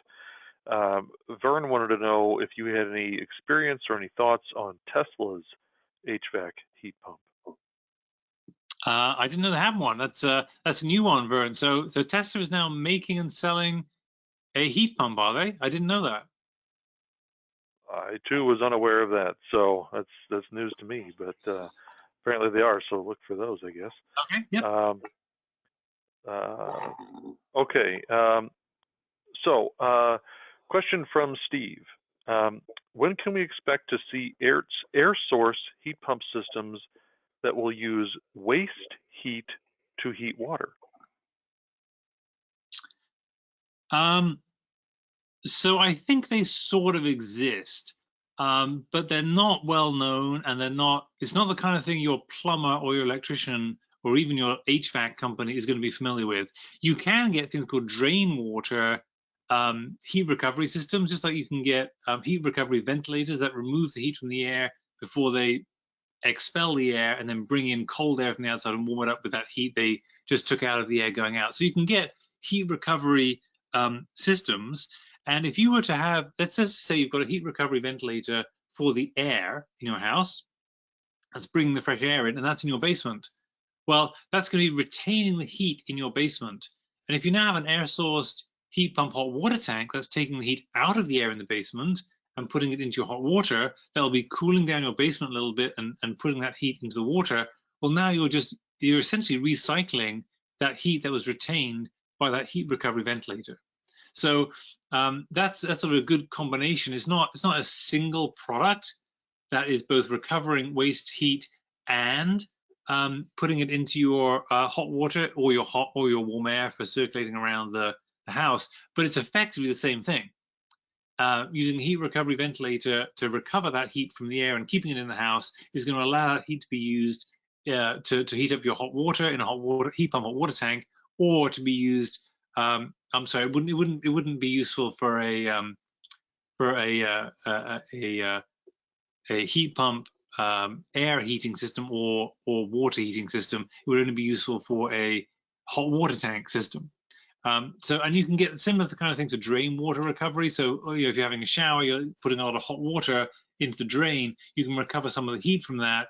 I have looked at those. I've not installed one. One of the reasons I didn't do it, it was just too expensive.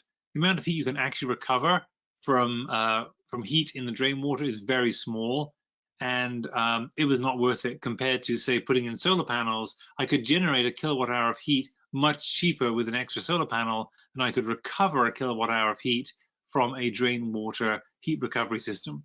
But I do think having a heat recovery ventilator combined with a air sourced heat pump hot water tank is a pretty good combination that's going to keep the heat in your house and end up putting it into your hot water. Okay. Moving on to other heat pump questions. Wanted to actually interject something real quick, David, if I could. So one of the people in attendance is Sean from Mitsubishi, and he wanted to make it be known that they have thousands of homes running on hyperheat units alone, down to negative 13 degrees Fahrenheit. And some of their outdoor units operate as low as negative 25 degrees Fahrenheit. So he wanted to make sure that our audience knew that when it comes to the Mitsubishi product, there are some that operate at the negative temperatures. Yeah, so Sean, we just have different data, and I'd be happy to take this offline. I have both the Mitsubishi Hyperheat system at my rental property, and I have the Bosch units for my own home, and neither can keep each house at 70 degrees if the temperature outside is below 20 degrees Fahrenheit. And both systems are installed by probably the top contractor. It's a Diamond Elite contractor for Mitsubishi, and it's the similar rating for Bosch. They're very good. They're probably the top installer, certainly in our neck of the woods, and we're not even close to the claims you make for the product. So I'd be happy to discuss this offline, and so please send me an email, and we can get in touch and try to figure this out. But I can tell you, I'm not the only one. There are academics who've published studies. Gosh, I forget the name of them now. But there are widely published studies that have done surveys on all different manufacturers of heat pumps, Bosch, Daikin, and Mitsubishi in New England on year-round heating performance, and published the actual COPs, the coefficients of performance for those pumps, and the average is 2.3. And I can just tell you right now, if you don't know this already, Sean, the Mitsubishi ones come out at the low end of the spectrum. I'm not against Mitsubishi. I bought them myself. I think they're good quality products. But the fact is that large-scale academic studies and my own personal experience does not support the use of these pumps for temperatures below about 20 degrees Fahrenheit. But I'm happy to take the conversation offline. Well, I'm glad you mentioned contractors, because Brian had a question about that as well. Really, actually, more of a comment. He's up in Northeast Iowa, and he calls them old school contractors. Do not feel that cold climate heat pumps will function properly in their climate zone. He would like to do it himself, because these contractors will not warranty Mitsubishi or Fujitsu, since they require a certified HVAC contractor. So this I think may be getting to some of what you're talking about here, with certain contractors doing or not doing these things. But Brian would like to do these, right. But apparently he has to do them by himself. So there's no doubt that installing heat pumps is trickier than just replacing an AC unit, and a lot of contractors are familiar with replacing a heating system or replacing an air conditioning system, and they're comfortable doing that. They're comfortable warranting the work. Heat pumps for heating whole houses are a little trickier. You have to get the sizing right, particularly with mini splits. This is an issue. You have to get the sizing of the heads right for the rooms. The number of heads compared to the outdoor condenser unit has to be right. The way the refrigerant is charged into the system has to be done right. The pipes, the copper pipes that move the refrigerant around, have to be insulated properly. There's a lot of things you have to do right to get these systems to be efficient. They will work even if you don't do those things right, but they'll be inefficient if you don't do those things right. So it's much harder, and that's why I'm sure people like Mitsubishi and Bosch require training and certification of their installers, so the installers do a good job of doing those installations. I would not be comfortable having just an average plumber or an average electrician install these systems for me. I would be comfortable if it was a heat pump or water tank. Those are very simple installations. But for a heat pump, air heating system, either a water-based, radiator-based system or a circulating hot air system, I would want someone who's got lots of experience doing it. And I got that. I used a local company, as I said, the Diamond Elite distributor for Mitsubishi and the similar qualification for Bosch. Very experienced in doing these. And with them installing it, having designed the system and installed it, I cannot keep either house at 70 degrees if the outdoor temperature is below 20. And that is nowhere near the specifications that Mitsubishi has of -13 or -14 degrees. And Bosch has similar specifications. I think they claim down to 5 degrees Fahrenheit. And I'm sure that I've seen both units operating. They work at those temperatures, but they do not keep that. They work as in the compressor rotates, that the machinery is on, it's working. But the homeowner's definition of work is it keeps my house at 70 degrees, not the engineer's definition of work, which is often the compressor rotates.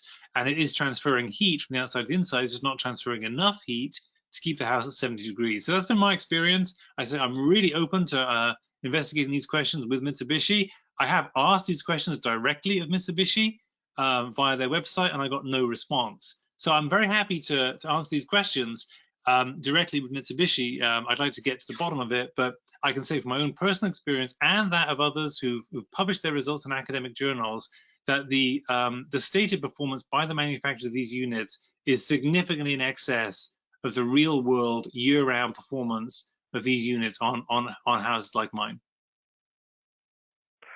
All right, you've mentioned sizing, and so I want to get to that question because David asked that earlier on.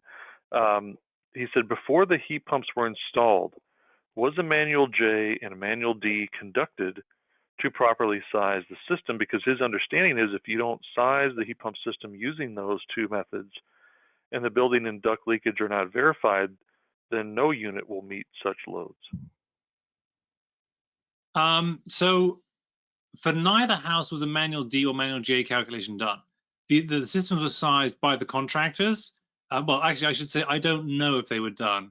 They may have been done by the contractors in order to size the systems, but it was not something that I asked for or required as part of the specification process. My guess is that even if the manual J and manual D calculations were done, I don't think it would improve the performance that much. I think the performance is mostly due to the decrease in performance, decrease in the COP or coefficient of performance at lower temperatures. And that is just the laws of physics. There's nothing the engineers can do about it. It's just the way that the physics works. As the outside temperature drops, the pumps become inefficient, become less efficient, dropping to about 1:1 or 100% efficiency at about 0 degrees Fahrenheit. Now, at 0 degrees Fahrenheit, the heating load on your house is much higher because your house is leaking more heat because it's so cold outside. So at the same time as the pump becomes less efficient, your house needs more heat.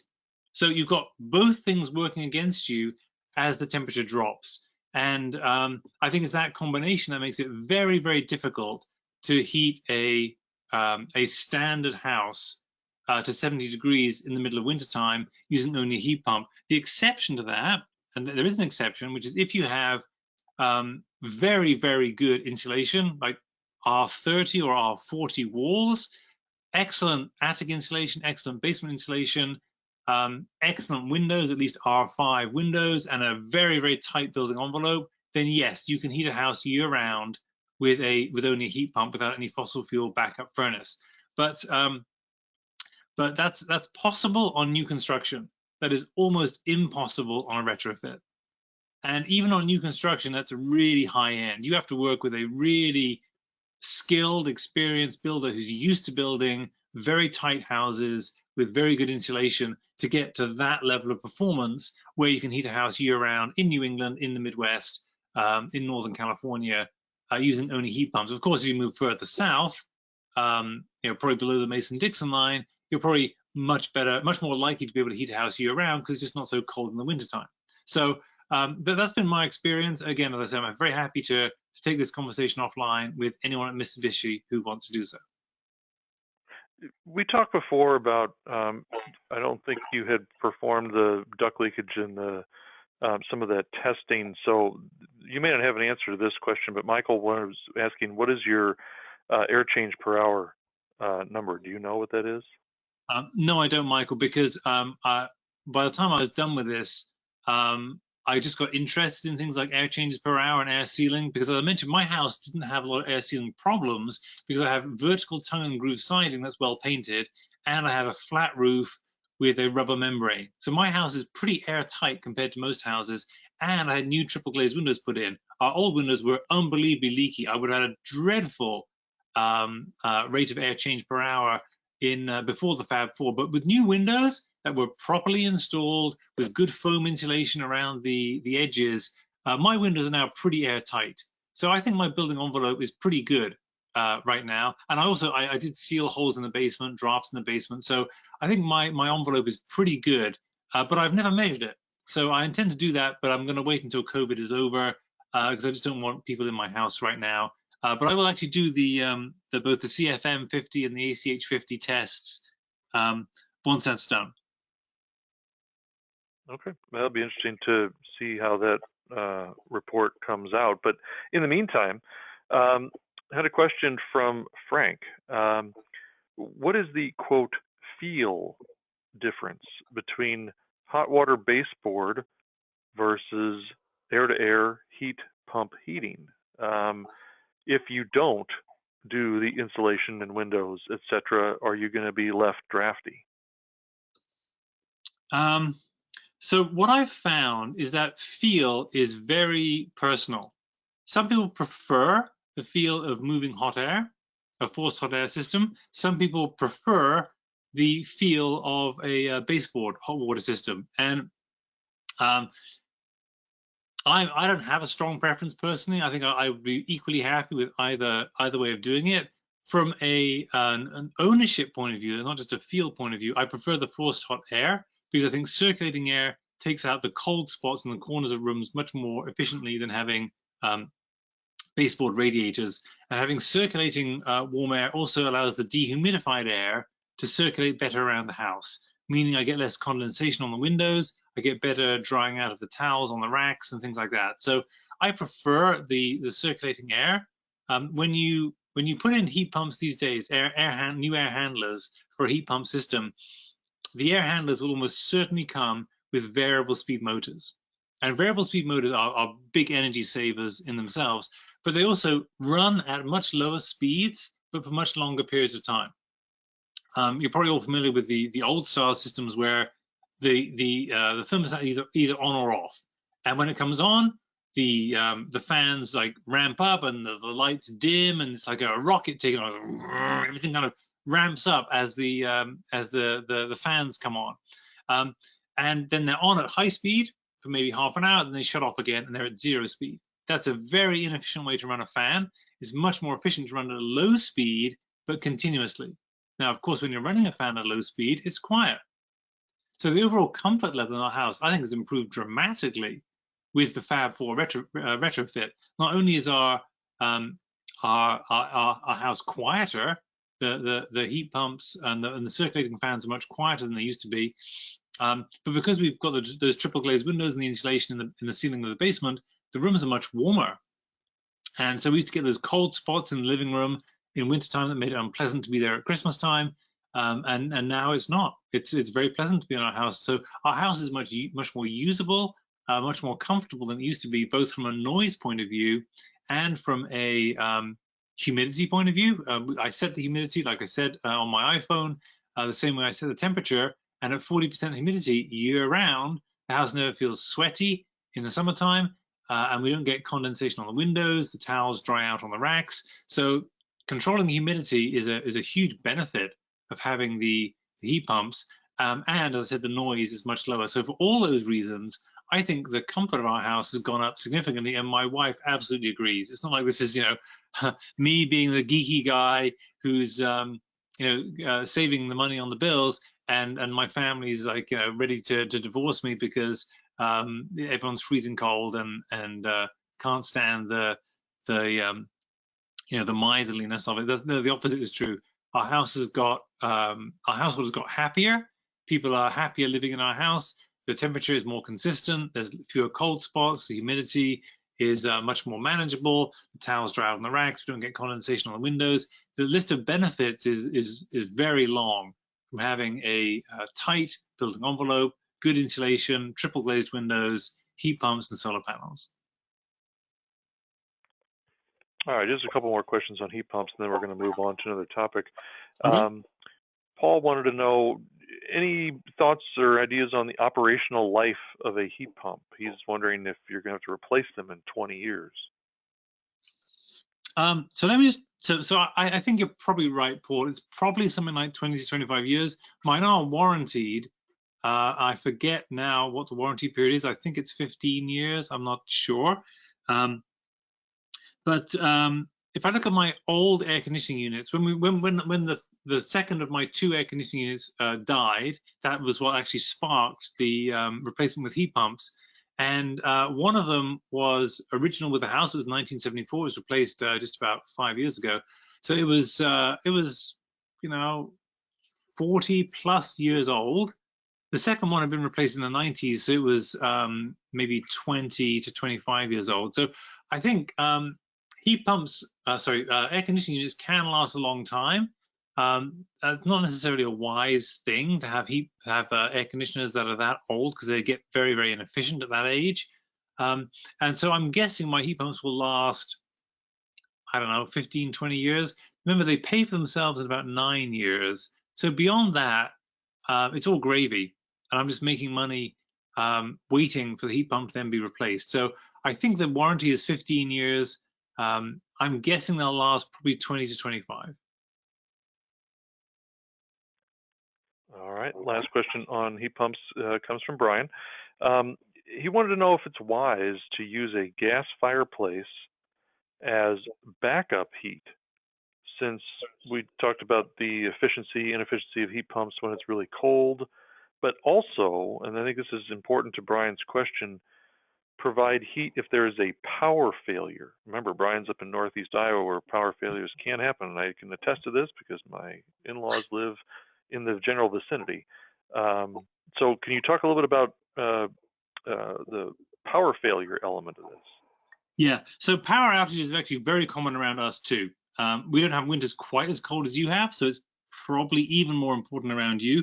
But because of that, I like to have redundancy in my heating system.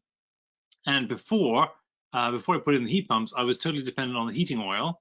So if the electricity went out, my heating system would be out. I had a backup generator, and that would allow me to have the heating system on, because that would power an emergency circuit where the fridge and the lights and the oil burner circuit would come on. That would allow me to have the heat. So that was my backup system. And then once about 5 or 6 years ago, the power was out for 3 days. And then we went to our backup to the backup, and then my generator had broken by this point, so I couldn't use the backup generator. And we just lit wood fires in the fireplaces. And using that as a source of heating really is kind of desperation measures, because there's no way to circulate that heat around the room. You're just getting the radiant heat from the flames. It does help if you've got no other source of heat. So I think having a backup to the backup, either a wood stove or a wood fireplace, is kind of important, because there are going to be times when everything goes wrong at once, and you don't want to be moving out to a hotel or something during those times, and they may be having a power outage as well. So I think being able to keep your house warm with something is always a good idea. I think a wood stove is a great backup to a backup. A wood fireplace, great backup to a backup. The gas-powered fireplace is good too, because there's no electricity required. It's just the pressure of the gas in the pipeline. So I think those things are good as backups to the backup. However, a gas fireplace like that is not really designed to heat your house. It's because most of the heat is going up the chimney.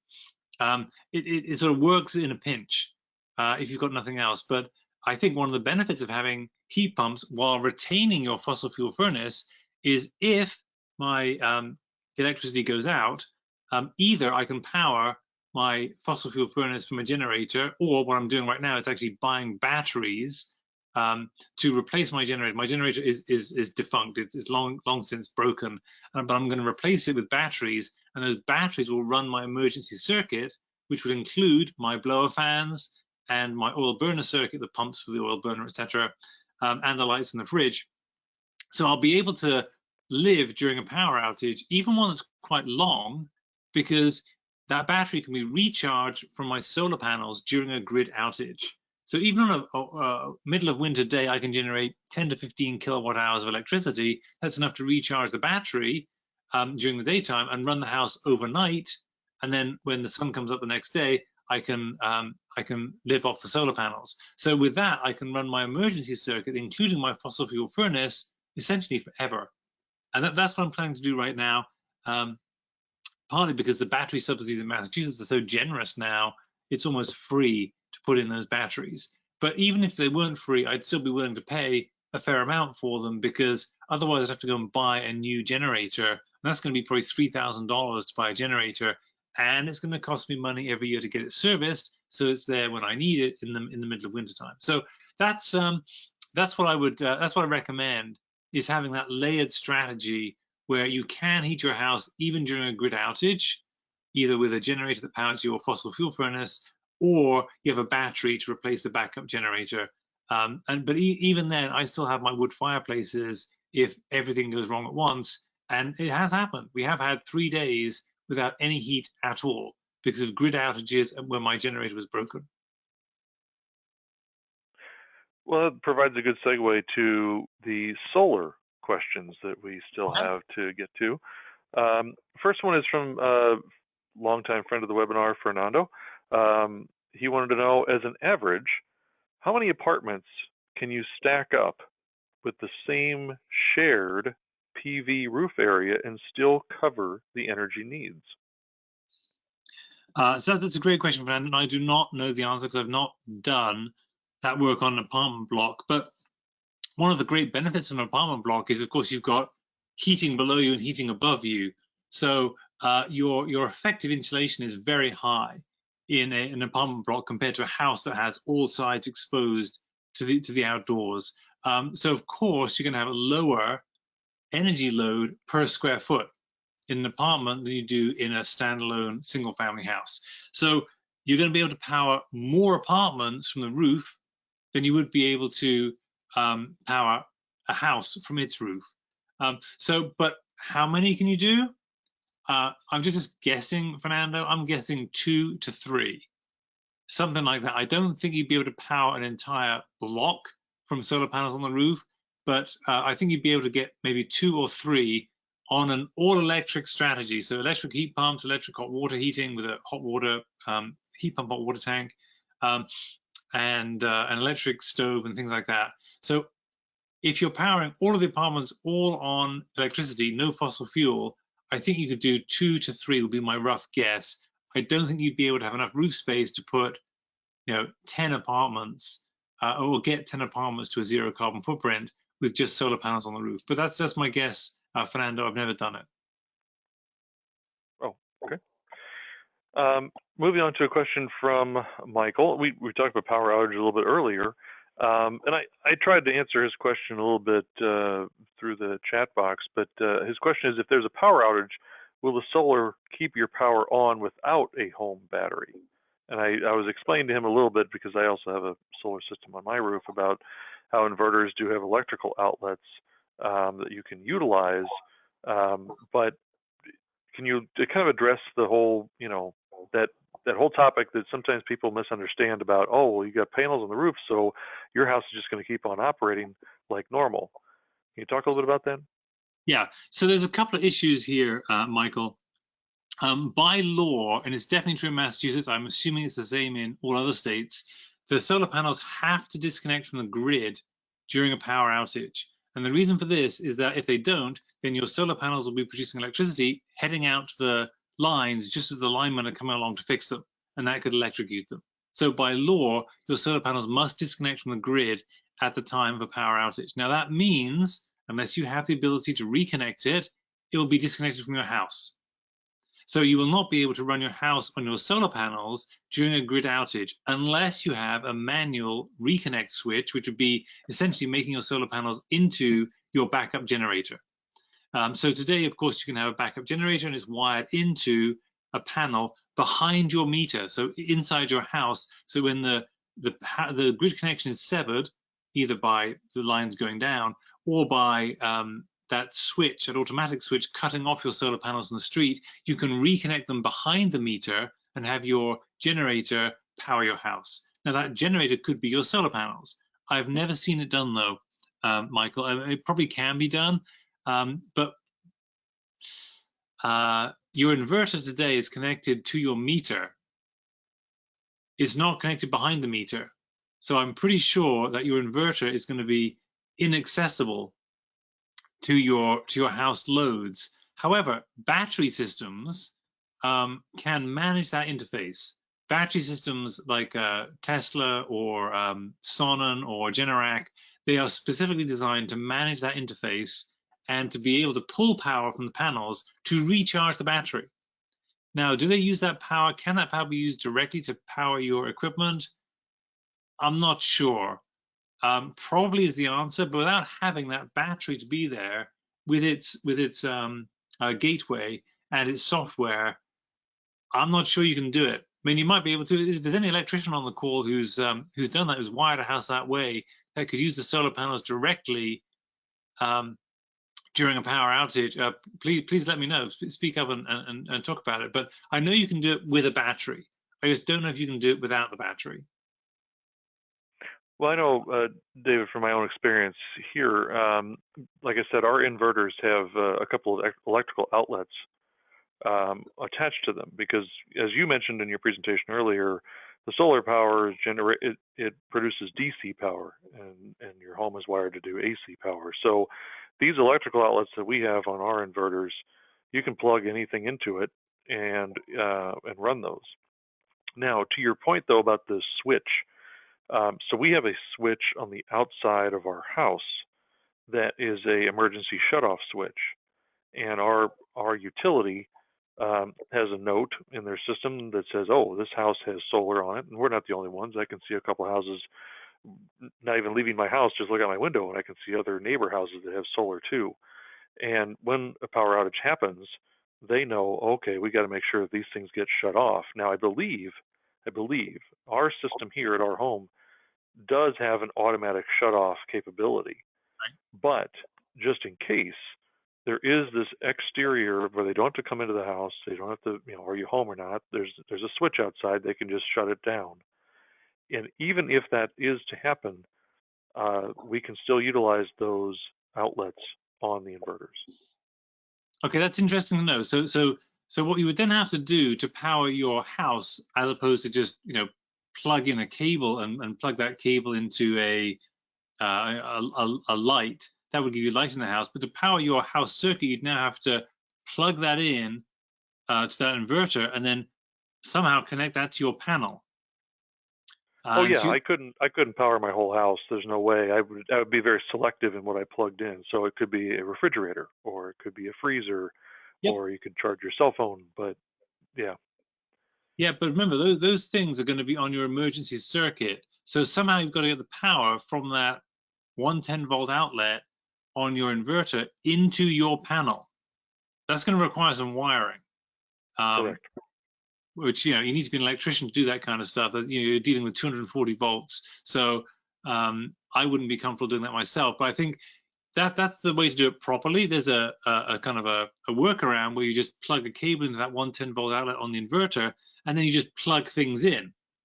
So you just disconnect your fridge from the socket on the back, and you plug it into a power strip on the end of your 110-volt cable coming from your inverter. So you can kind of jury rig it and get some emergency supply there from your solar panels during a grid outage. It's not a great solution, only because you just got very limited cables and connectors and things.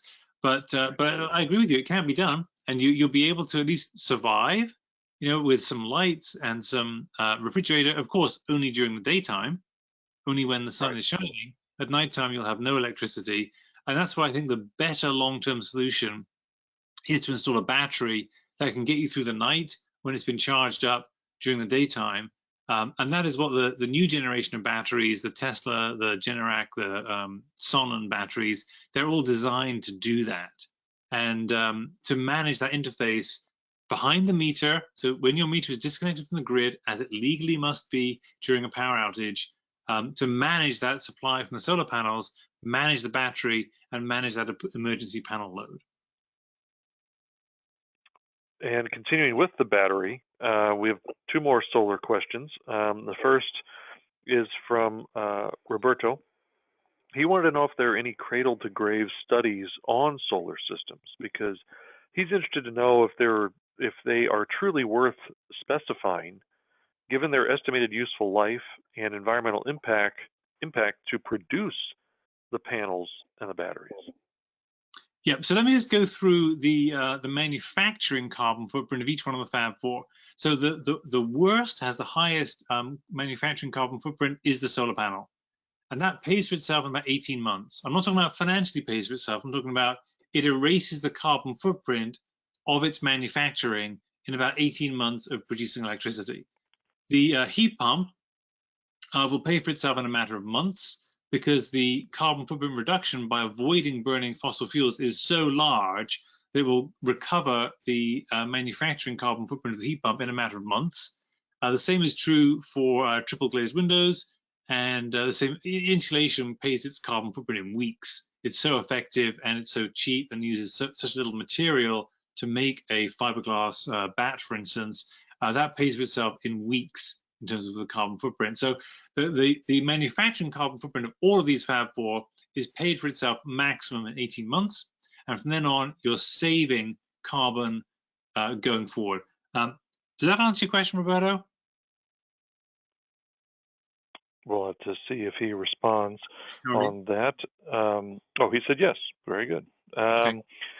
Also talking a little bit about batteries, Brian had a question. He said, with net metering always changing, do you recommend battery storage yet to store excess instead of only receiving the avoided cost payments? So the answer to your question, Brian, varies tremendously based off your state's net metering law and your utility company's interpretation of it. So where we live in Massachusetts, the net metering law is exceedingly generous.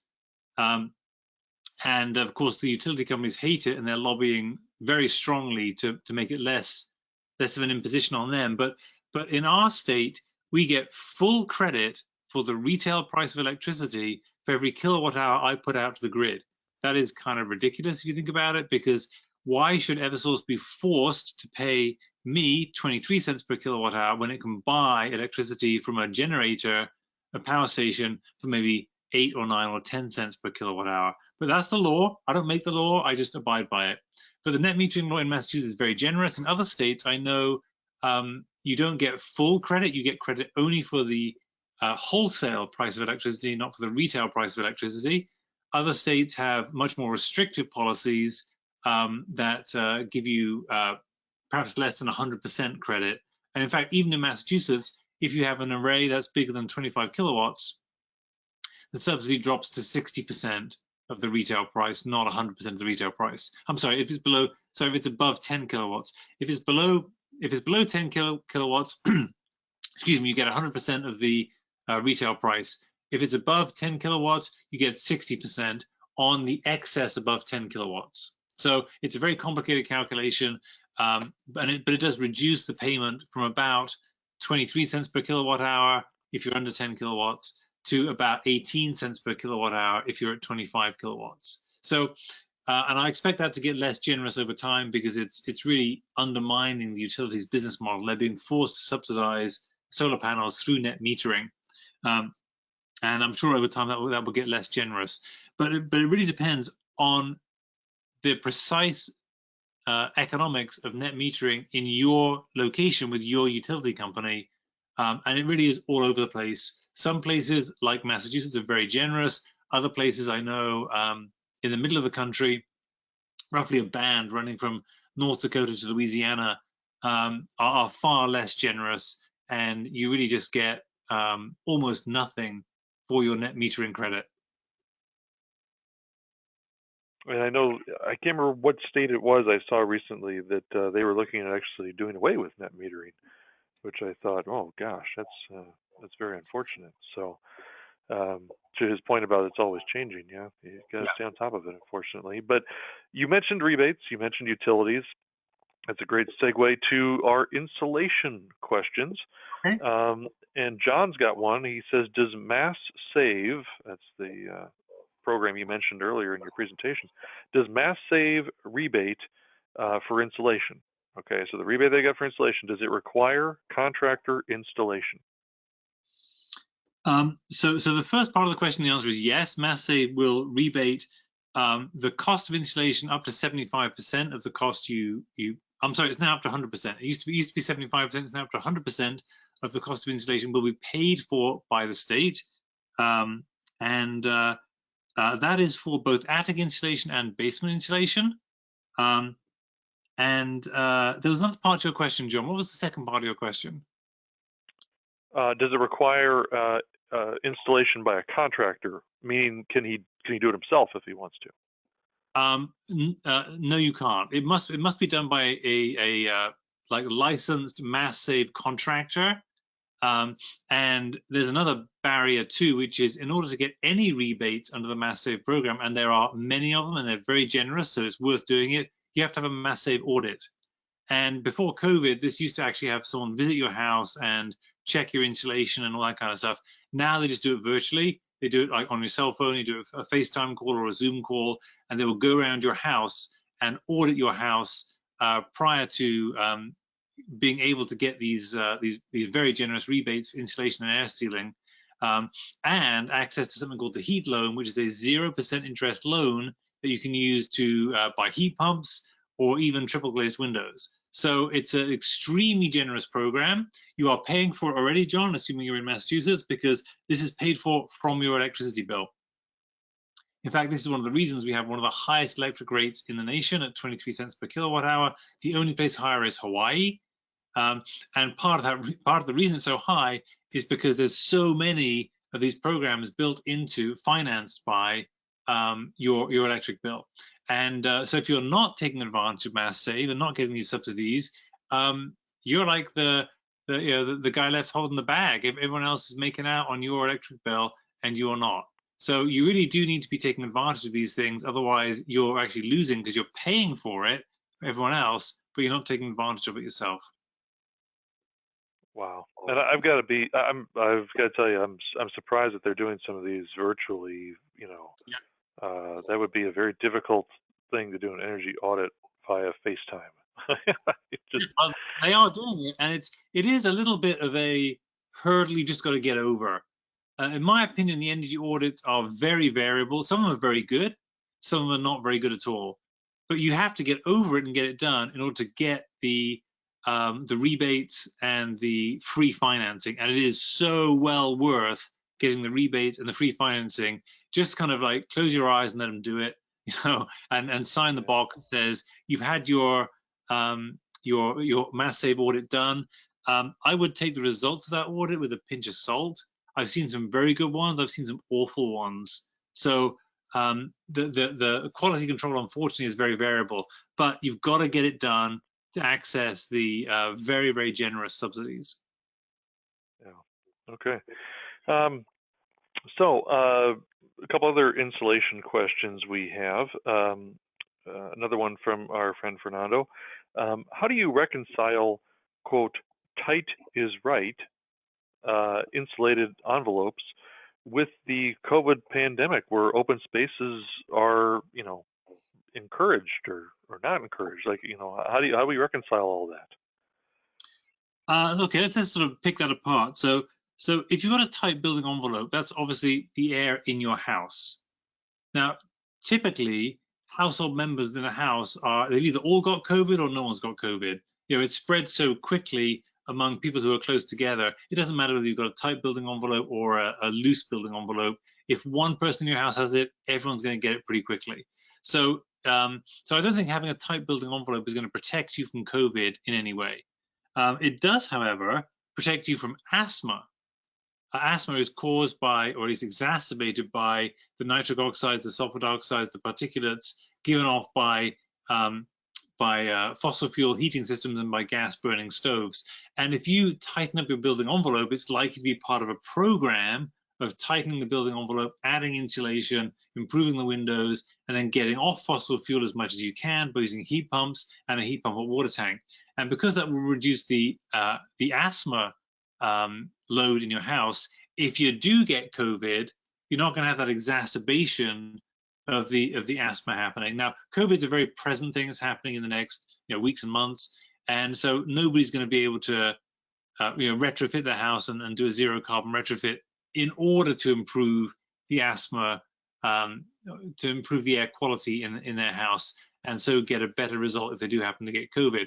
But I'm just saying, in the grander scheme of things, I think it's a very, very good side effect, if you like. It's a good benefit of doing the zero carbon stuff, is that it greatly reduces the indoor air pollution, increases the indoor air quality in your house, and that just puts you in a better situation when the next one comes. I mean, there will be more. COVID has been a disaster for us for the last year or so. When we get rid of COVID, it's not going to be the end of respiratory diseases. There are going to be other respiratory diseases in the future, and so if you like, vaccinating yourself against those future ones by improving your indoor air quality is a really good idea. Completely independent of carbon footprints, completely independent of money saving. It's just a good idea to get your indoor air quality to be good, because there are going to be other respiratory tract infections in the future. Okay. Moving on to another insulation question. Brian wanted to know if ICF homes are more economical since lumber prices have gone up so much and ICF homes provide a very tight insulated envelope? So I've not looked at the economics directly comparing ICF, which if anyone doesn't know, is insulated concrete forms. So basically, when you put the concrete into the basement, you put insulation in with it. So you've now got concrete, which is a terrible insulator, with some foam or something like that inside it, which makes it a much better insulator. That's a good thing because it keeps the heat in the basement and stops it all leaking out into the ground. But comparing that to lumber, well, I've never seen a basement made out of lumber, so I'm not sure you can really substitute wood for concrete when building a basement. Obviously, you can if it's above grade. Now, most houses are not built with concrete walls, but of course, most commercial buildings, factories, and offices often do have concrete in the walls. So there, you could substitute lumber, or you could ICF for lumber, or vice versa. But I don't know, Brian. I've never looked at that as an economic trade-off between ICF and lumber. But you're right. If lumber prices are going up, that would tend to favor things like ICF, or just concrete or steel, compared to lumber. But I think the reason you'd use ICF in the first place is because of the insulation benefit, and that's more like an operating cost saving rather than a construction cost saving. So I think if you're taking a bigger picture view and you're looking at how can I produce a building that has both a low operating cost and is a reasonable cost up front, then these kind of trade-offs between the insulation and the heating bills make much more sense. And this actually is something I've been working on with both developers and architects for designing new houses that have the lowest lifetime cost of ownership. And what that means is if you combine the mortgage cost plus the heating bill plus the electric bill plus the insurance, that's the lifetime cost of ownership, and you can minimize that, and you can actually cut it by about $3,000 a year by spending a bit more upfront, a bit more on the insulation, whether it's ICF, whether it's insulation in the framing of the house. Spend a bit more on the windows to get better insulation, a bit more on the thermal envelope, a bit more on the draft ceiling, and save money in the future. And put solar panels on the roof and heat pumps instead of fossil fuel furnace, then you put all that extra cost, and it's not that much, maybe a 5% premium over a code-built house. You put that 5% extra cost on the mortgage. So now you're paying more for the mortgage, but you're saving so much on your heating, your electric, and your insurance bill that the net result is about $3,000 per year saving. So if anyone's interested in exploring that kind of stuff, it's an area I'm very interested in because new homes can be a lot of new homes can be built every year, whereas retrofits are much harder to do at scale. And my goal in all of this work, I'm not paid, like I said, I'm retired. I'm not paid to do this, but my goal is to cut carbon footprint. And so scaling this up to large scale new construction is one of my goals for this year. All right, we've got just a couple of questions left.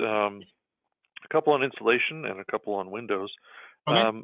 Sticking with the insulation, though, Michael had a question, well, preceded by a comment, but he says, by insulating your home and adding triple glazed windows, you obviously are significantly reducing your carbon footprint to nil, but a side effect of a tighter home could be a degradation of indoor air quality. Have you done anything to upgrade your ventilation, filtration, and humidity control systems to ensure an optimal level of IAQ? So yes is the answer. So you raise a very important issue. In general, as homes get tighter over the years, as building codes have required it, and as people have just got more interested in saving energy, they tended to tighten up their homes. That can, under the wrong circumstances, produce poor indoor air quality. And the question I answered earlier about mold is in exactly that category. If you reduce the air changes in your house, that's reducing the chance of that air to evaporate any moisture in your walls or in your floor or even the towels on the racks. So as your home gets tighter, I think it becomes more and more important to manage humidity. If you don't manage humidity and your house gets tighter and tighter, you are going to get condensation in your walls. And this is inevitable. I mean, every single house gets condensation in the walls. It's the laws of physics. If you get dew on the grass, if you see dew on the grass outside, which often happens in the spring and the fall, when you get warm, humid days, it cools down at night, you get dew on the grass. If you've got dew on the grass, you have dew in your walls. It's the same thing. There's some point in your wall between the inside at 70 degrees, the outside at, say, 40 degrees, where it's cold enough for the water to condense, just like it's cold enough for the water to condense on your grass. So if you've got dew on your grass, you've got dew in your walls. That's not a problem if the dew evaporates the next day when the sun comes up, the wall warms up, or the moisture moves into the house or out of the house through diffusion. And the best way to encourage that water to get out of the wall is to have lower humidity on the inside of the house than in the wall. And that's easy to manage with heat pumps because they will control the humidity just as much as they control the temperature. So like I said, I keep my house at 40% humidity. That is far lower humidity on the inside of the house than the humidity in the walls on those days when there is condensation in the walls, when there's dew in the walls. The humidity will be close to 100% in the walls where the dew is deposited. So I can suck that moisture even through the drywall. Even drywall is porous to humidity. It's not a plastic sheet kind of barrier that would keep the humidity in the wall. It is somewhat porous. And as long as you have lower humidity on the inside, you'll be slowly drawing that humidity out of the walls, allowing the walls to dry, and that means you won't get mold. And so in my opinion, the best way to control humidity, which is becoming more and more of a problem in houses, the best way to control mold and indoor air quality, which is becoming more and more of a problem in houses as they get tighter and tighter, is to control the humidity, proactively control the humidity, which heat pumps do, whereas fossil fuel furnaces don't unless you have a separate dehumidification system. But in general, fossil fuel furnaces add to the humidity in the house because you're burning something that contains carbon and hydrogen. The hydrogen burns the water, so you're getting moisture in the house from burning the fossil fuel. Heat pumps don't do that. You're not burning anything, you're not adding carbon dioxide to the atmosphere, you're not adding water to the atmosphere either. And in fact, because they can operate as AC units, they can dehumidify the air. And in the summertime, they do dehumidify the air just by the nature of cooling the air. In the wintertime, when you don't usually need more humidity, so sometimes you will need more humidity, and then we have separate humidifiers that add moisture during the wintertime when the air is very dry. But if on the off chance you get a winter day when the humidity is higher than 40%, the set point on my heat pumps, then what happens is the heat pumps actually go into refrigeration mode. They go into air conditioning mode to reduce the humidity and then go back to heating mode to maintain the temperature at 70 degrees. So the heat pumps are really terrific for managing the moisture in the house. And I do think this is becoming a bigger and bigger issue, as you mentioned, Michael. And so I think if you're going to be pursuing a program of a tighter building envelope, you're going to get to the point pretty quickly where you have to control the humidity in the house. And that's why the combination of a tight building envelope plus heat pumps actually works very well together.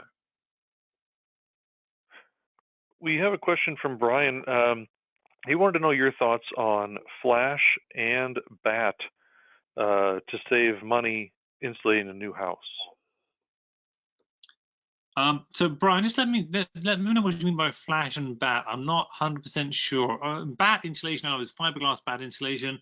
It's very cheap, very effective. The trend these days is to use spray foam. Spray foam is more expensive, and it's more effective. But fiberglass is dirt cheap, and I think you're often better off having a thicker wall, say a 2x10 wall rather than 2x4 wall, and filling it full of fiberglass rather than trying to fill it with spray foam, which is more expensive per R value. So fiberglass is the cheapest way of adding R value, and doing that in a thicker wall, say a 10-inch wall with fiberglass will be R30. A 4-inch wall with spray foam will be about R20. So I think there's a bit of a trade-off there, but I think going to thicker walls and just using cheap insulation like fiberglass is actually a more cost-effective solution than filling smaller, thinner walls with spray foam. But what do you mean by flash and bat? That's really, I'm talking really about bats there. What do you mean by flash and bat? Right. So he sent in a little bit of a clarification there. He says that they flash with 2 inches of closed cell, and then they finish with bat insulation. Yeah. And then another person, Happ, said that the flash and bat is an air sealing technique as well as an insulation technique because you got that closed cell foam. Yeah. So I think using the closed cell foam as essentially the air barrier, and then recognizing the fact that it is a very effective insulator, but it's also a very expensive insulator. I think you probably get to a very good cost-effective solution by doing the flash and bat. So you get 2 inches of spray foam, closed cell spray foam, to give you a very good airtight seal on the house, and then you use your most expensive material there, and then you fill out the rest of the wall cavity with fiberglass, which is very cheap for insulation. I think that's a pretty good way of doing it. Pretty cost-effective way of doing it. We're going to move to the category of windows. We've got a couple questions there, and then we'll be wrapping up today's webinar. We had a question from Frank as far as filling the windows. So argon or krypton filled windows, are those worth it? So in my experience, Frank, argon is worth it, krypton is not. So argon gives you an increase in the R value. I forget exactly how much it is now, maybe an extra 0.5 of R value, something like that. That's worth it. Argon is not expensive. In fact, the price of argon has come down significantly in the last few years. So you can, so I would definitely go for argon. It costs you a little bit more, well worth it. Krypton, though, is only a little bit better than argon, and it's quite a lot more expensive. So it's not worth it to go for the krypton, but it's definitely worth it to go for the argon. All right. And our final question goes to Brian. What percentage of window to wall area do you recommend? That's the first part of his question. And the second half of his question is, should overhangs be utilized to prevent summer overheating? Okay, those are 2 very different questions. So let me answer both of them. They're both very good questions. So you asked me what percentage of window to wall area do I recommend? I think if you're being a purist and your only consideration is the energy efficiency of the house and the carbon footprint, you'd actually have no windows whatsoever. Because a good window is about R5, a low E triple glazed window is about R5.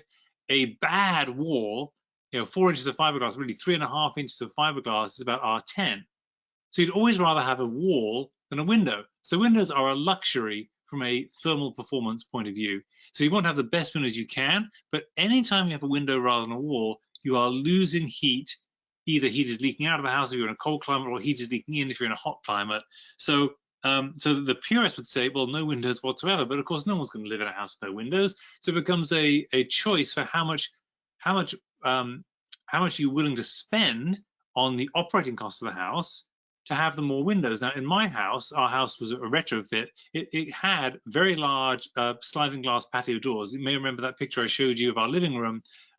Most of our windows on the ground floor are like that. They're not actually windows, they're sliding glass patio doors. It's kind of a modernist 1970s design. And so we have a very large ratio of windows to walls. I forget exactly what it is. I have done this calculation.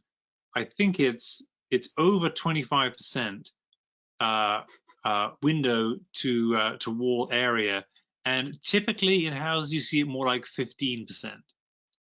That's sort of typical with typical windows in a house.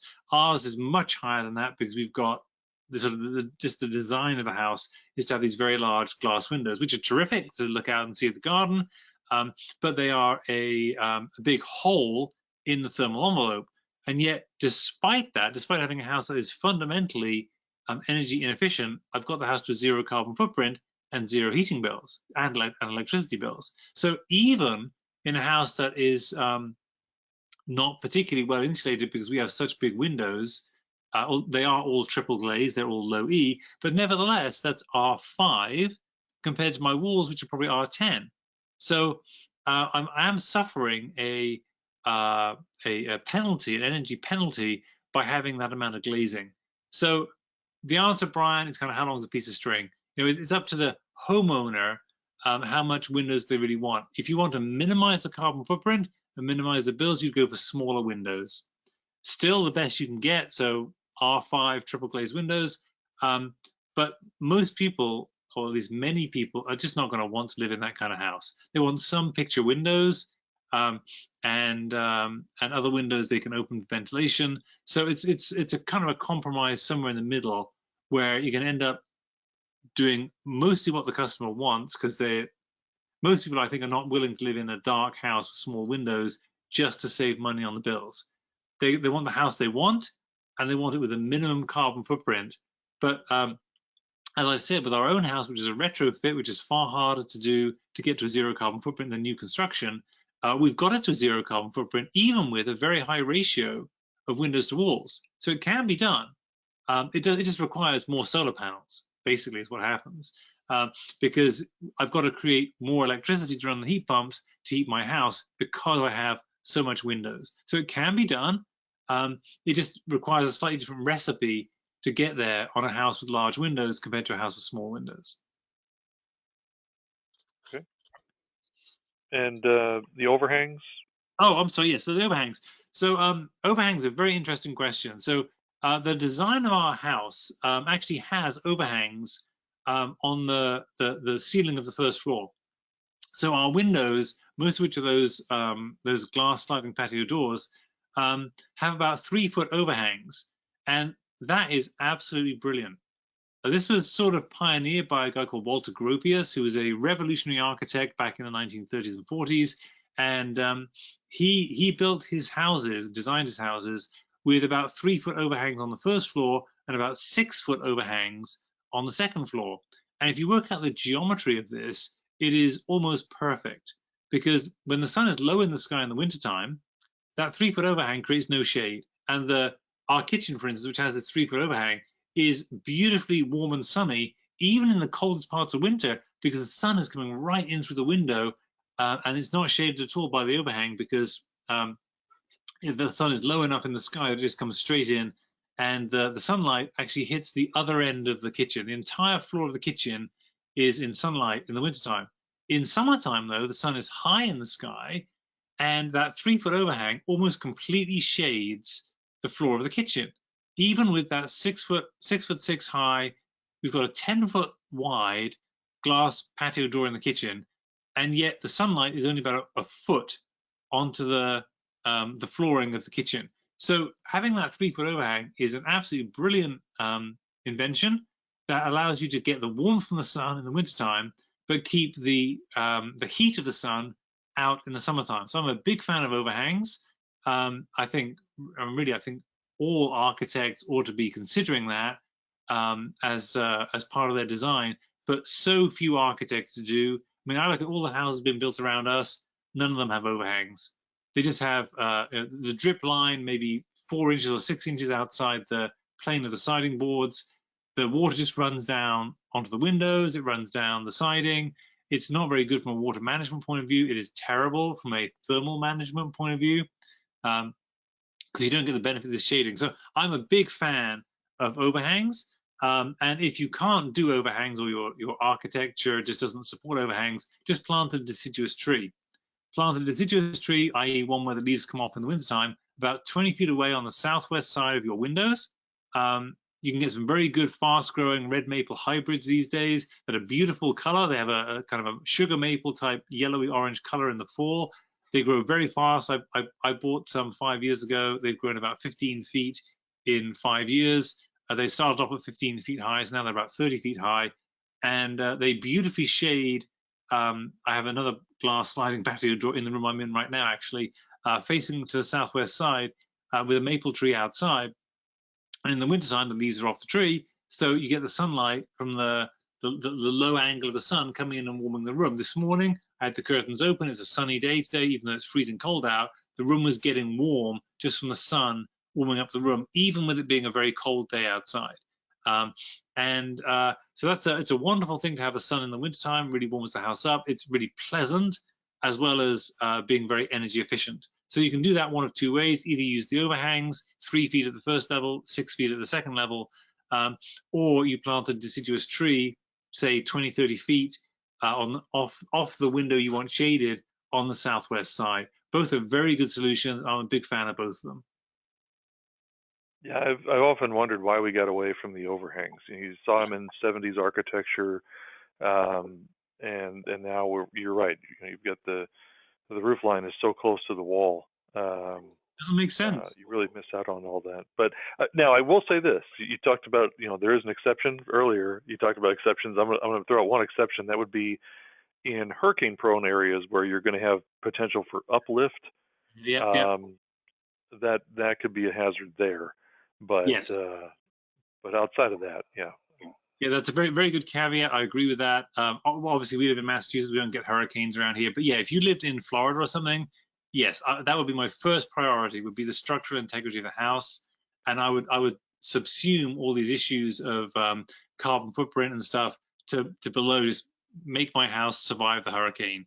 Once we've got through that, then let's worry about the thermal envelope and the heating system, etc. But yeah, make my house survive first. yeah. All right, I don't see any other questions. So, David, thank you for sharing your time and knowledge with us today.